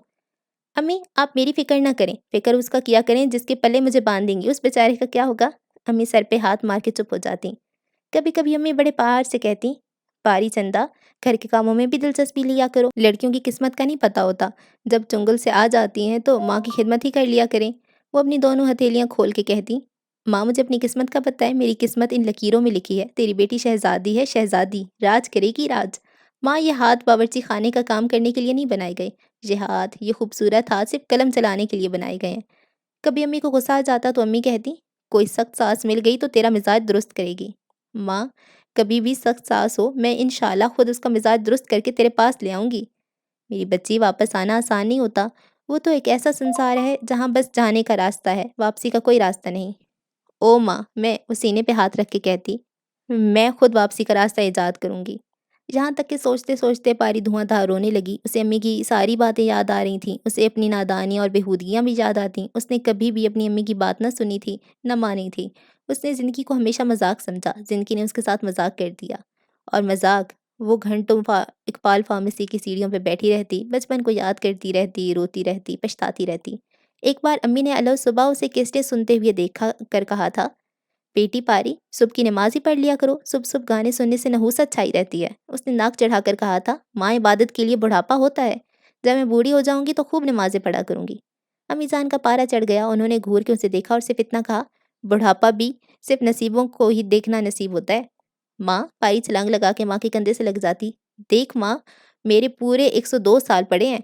"अच्छा, अच्छा," कहकर अम्मी बाहर निकल गईं। कभी-कभी बड़े दर्द से कहतीं, "पारी, मुझे खौफ़ आता है तुझे देखकर और तेरी बातें सुनकर मुझे खौफ़ आता है, कुछ अनहोनी ना हो जाए।" "माँ, अनहोनी ही तो सबसे बड़ी फ़तेह होती है। वो हो जाए जिसका आपको गुमान तक ना हो। ज़िंदगी उन्हीं सपनों से खूबसूरत बनती है माँ। पर तू मेरी फ़िक्र ना किया कर। मैं बड़ी नसीब वाली हूँ, शहज़ादी, राज करूँगी राज। लोग मेरे रास्तों में दिल लेकर खड़े रहेंगे। मैं ऐसे शान से गुज़र जाया करूँगी।" वो चल कर दिखाती। "बेटी, अल्लाह को गुरूर पसंद नहीं, तौबा किया करो।" "वाह माँ, खुद-एतमादी को तुम गुरूर कहती हो? देखो, मैं तो हर साल फर्स्ट आती हूँ, बस आगे मेरी खुद-एतमादी का नतीजा है। अल्लाह तुझे हिदायत दे, अल्लाह तुझे हिदायत दे।" वहाँ बैठे-बैठे पारी को अपना कहा हुआ एक फ़िक्रा याद आया। अपनी हर बात याद करके वो रोती। माँ की निगाह कितनी दूर रस्त होती है। माँ को खौफ रहता है किसी अनहोनी का, मगर वो तकदीर को भी मज़ाक समझती रही। "मेरे अल्लाह, मैं बड़ी गुस्ताख़ हूँ, नाफ़रमान हूँ। एक अरसे से तुझे नहीं पुकारा, क्योंकि मैं समझती हूँ कि मैं तुझे पुकारने की अहल भी नहीं हूँ। पर तू तो गफ़ूर रहीम है। मेरी ख़ताएँ माफ़ कर दे। मुझे परदेस में ज़लील-ओ-ख़्वार न कर। मैं तौबा करती हूँ।" उसने माँ को तंग किया। उसने माँ की कभी बात ना मानी। उसने माँ का दिल तोड़ा। उसने माँ उससे नाराज़ हो गई। उसे माँ की बद्दुआ लग गई। उसका खुदा उससे नाराज़ हो गया। वो शॉल में मुँह छुपाए रोती रही। उसका दिल चाहता था कि उड़ जाए और माँ के कदमों पे सर रख दे। अपने आँसुओं से माँ के कदम धो ले, दिन-रात माँ की खिदमत करे, अपनी जन्नत को मना ले। उसके हाथों पे छाले के जितने निशान देखकर माँ को दिखाए और बताए, माँ तू ठीक कहती थी, दुनिया बड़ी ज़ालिम है, दुनिया माँ नहीं है, दुनिया नाज़ नखरा नहीं देखती। देखो माँ, तेरी लाडली के हाथों पे कितने छाले हैं, जिसने कभी पानी का गिलास खुद से नहीं पिया था। कढ़ाई में चम्मच चलाते-चलाते उसके हाथ फट गए हैं। माँ, तेरी नाज़ों की पाली वीरान हो गई है, बिखर गई है, रेज़ा-रेज़ा हो गई है। तेरे महलों से निकल कर तेरी बेटी भिखारन बन गई है, फ़कीर हो गई है, दिलगीर हो गई है। तेरे जैसा दुनिया में कोई नहीं, कोई नहीं। मैं तुझे कहाँ तलाश करूँ, किस दर पे जाऊँ? तुझसे फ़ोन पर बात भी नहीं कर सकती। माँ, दुनिया के मेले में मैं तुझसे बिछड़ गई, मैं गुम हो गई, मेरी शनाख्त गुम हो गई, मेरी मंज़िल गुम हो गई। एक दिन वो यूँ ही बैठी तस्वीर में अपनी माँ से बातें कर रही थी कि एक सरदार उनके करीब आकर खड़े हो गए। वो बहुत हैरान हुए, रोई-रोई सुर्ख़ आँखें उठा के उनको देखा। वो बोले, "एक्सक्यूज़ मी मैडम, ये मेरी दुकान है, मैं दुकान खोलने आया हूँ।" आई एम सॉरी कह के वो खड़ी हो गई, बल्कि सीढ़ियों से परे हट गई। सरदार जी ने दुकान खोली, शटर उठाया और दुकान के अंदर चले गए। पारी थोड़ी देर बाहर खड़ी रही, उसने अपना चेहरा ठीक किया, फिर पर्स में से पेटेंट दवाइयों की लिस्ट निकाली, जो दवाइयों की बगैर डॉक्टरी नुस्खे की मिल जाती हैं, फिर वो डरती-झिझकती दुकान के अंदर दाखिल हुई। सरदार जी ने उसे देखकर खुशदिली से कहा, "आइए, आइए।" अब पारी को अंदाज़ा हो गया था कि यहाँ सिर्फ़ अंग्रेज़ी ज़ुबान बोलनी चाहिए, इसलिए अंग्रेज़ी में बोली, "मुझे कुछ दवाइयाँ दरकार हैं।" और नुस्ख़ा सरदार जी की तरफ बढ़ाया। वो थोड़ी देर उस नुस्खे को देखते रहे, फिर बोले, "आप खुद ही पढ़कर बता दें।" जिससे पारी को अंदाज़ा हुआ कि सरदार जी को अंग्रेज़ी काफ़ी कमज़ोर है। उसने दवाइयों के नाम बोले, बस उन्हें समझाया उस दवाई की किस ब्रांड का क्या नाम है। सरदार जी दवाइयाँ निकालने में भी दिक्कत में बोले, "मैडम आप खुद आकर ढूँढ लें।" वो काउंटर के अंदर गई और मतलूबा दवाइयाँ निकालने लगी। इतने में एक कैनेडियन अंदर आई और किसी दवाई का नाम लेकर पारी से पूछने लगा। उसने समझा कि पारी सेल्स गर्ल है। पारी कुछ कहने वाली थी कि सरदार जी ने उसे इशारा किया कि आप ही बात करें। वो मसल्स के दर्द की एक ख़ास दवाई ढूँढ रहा था। पारी ने उसके हाथ से चिट ली और उसे समझाया कि मसल्स के लिए कौन-कौन सी दवाइयाँ बेहतर होती हैं। फिर उसने शोकेस में से 3 दवाइयाँ निकाल के उसे दिखाईं और तफ़सील से दवाइयों की रिएक्शन और रद्द-ए-अमल के बारे में बताया। वो एक दवाई खरीद कर पैसे सरदार जी को दे गया। सरदार जी दौड़ के उसके करीब आए और बोले, "आपको दवाइयों की बड़ी समझ है जी।" वो बोली, "मैं डॉक्टर हूँ, एमबीबीएस डॉक्टर।" "अच्छा?" सरदार जी ने सर से लेकर पैर तक उसे देखा। "आप किस मुल्क से आई हैं?" "पाकिस्तान से।" सरदार जी एकदम उछल पड़े और फ़ौरन उर्दू बोलने लगे। "किस शहर से जी?" "लाहौर की रहने वाली हूँ।" "अच्छा जी, तभी तो आप में इतनी अपनाहियत लग रही है।" झट सरदार जी पंजाबी पे उतर आए। "आप लाहौर से हो जी? फिर मैं आपको बहन जी कहूँगा। बहन जी, लाहौर में आपका घर किस जगह है?" "कैंटोनमेंट में।" "अच्छा जी, तुसी फ़ौजियों के ख़ानदान से हो?" "जी हाँ," पारी ने हँसकर कहा। "लाहौर छावनी में हमारे बहुत से यार रहते हैं बहन जी।" "कितना अरसा हुआ लाहौर से आए?" "अभी साल नहीं हुआ।" "मगर यहाँ तो आज नज़र आए हो?" "मिसिसागा में आए 1 महीना हुआ है।" "तभी मैंने पहले आपको नहीं देखा। आपको सच्ची बात बताऊँ, मैं ये फ़ार्मेसी स्टोर लॉटरी में जीता था।" "लॉटरी में?" पारी हैरान हुई। "हाँ, आपको अभी मालूम नहीं है, यहाँ लॉटरी सिस्टम बहुत चलता है। मैंने एक लॉटरी के 1000 टिकट खरीद लिए थे।" "1000 टिकट?"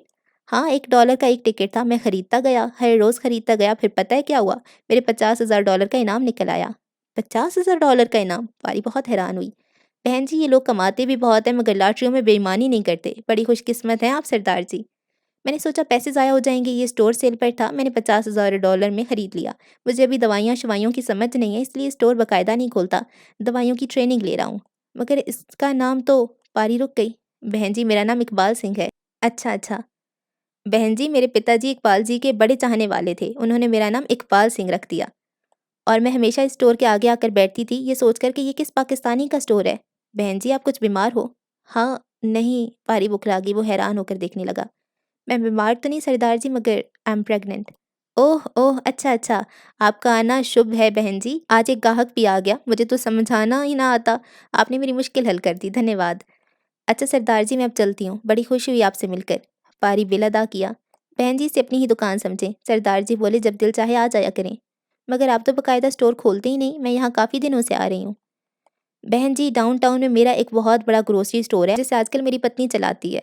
मैंने उस इलाके में ये फार्मेसी स्टोर खोल तो लिया है और दवाइयाँ बेचने का लाइसेंस भी ले लिया, मगर अभी मुझे दवाइयाँ बेचने का कोई तजुर्बा नहीं है। मेरे एक दोस्त का ऐसा फार्मेसी स्टोर है, उसकी दुकान पे जा बैठता हूँ ट्रेनिंग के लिए।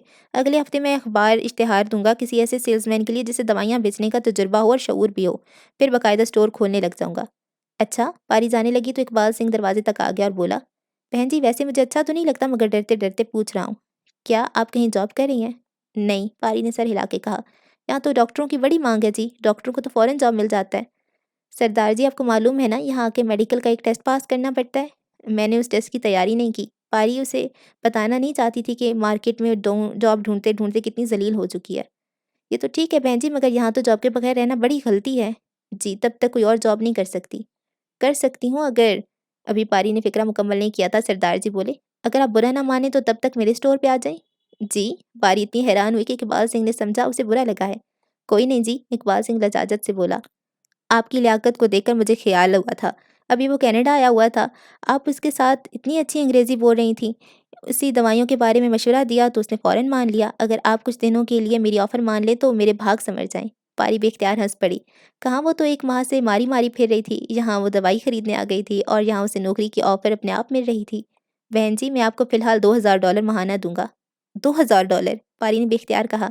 फ़िलहाल बाद में बढ़ा भी दूँगा।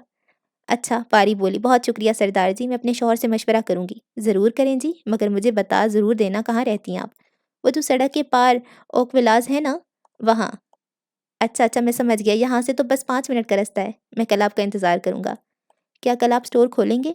अगर आपने जॉइन कर लिया तो फिर कोई मसला ही नहीं, फ़ौरन स्टोर खोल लूँगा। ठीक है सरदार जी, मैं कल आपको ज़रूर बता दूँगी। वो 2 दुकान से बाहर निकल आई। एक ग्रोसरी स्टोर से उसने थोड़ी-सी सब्ज़ी खरीदी और घर की तरफ चल पड़ी। दिल ही दिल में कहती जाती, मेरे अल्लाह तू कितना मेहरबान है, मैं यूँ ही तुझसे दूर-दूर हूँ।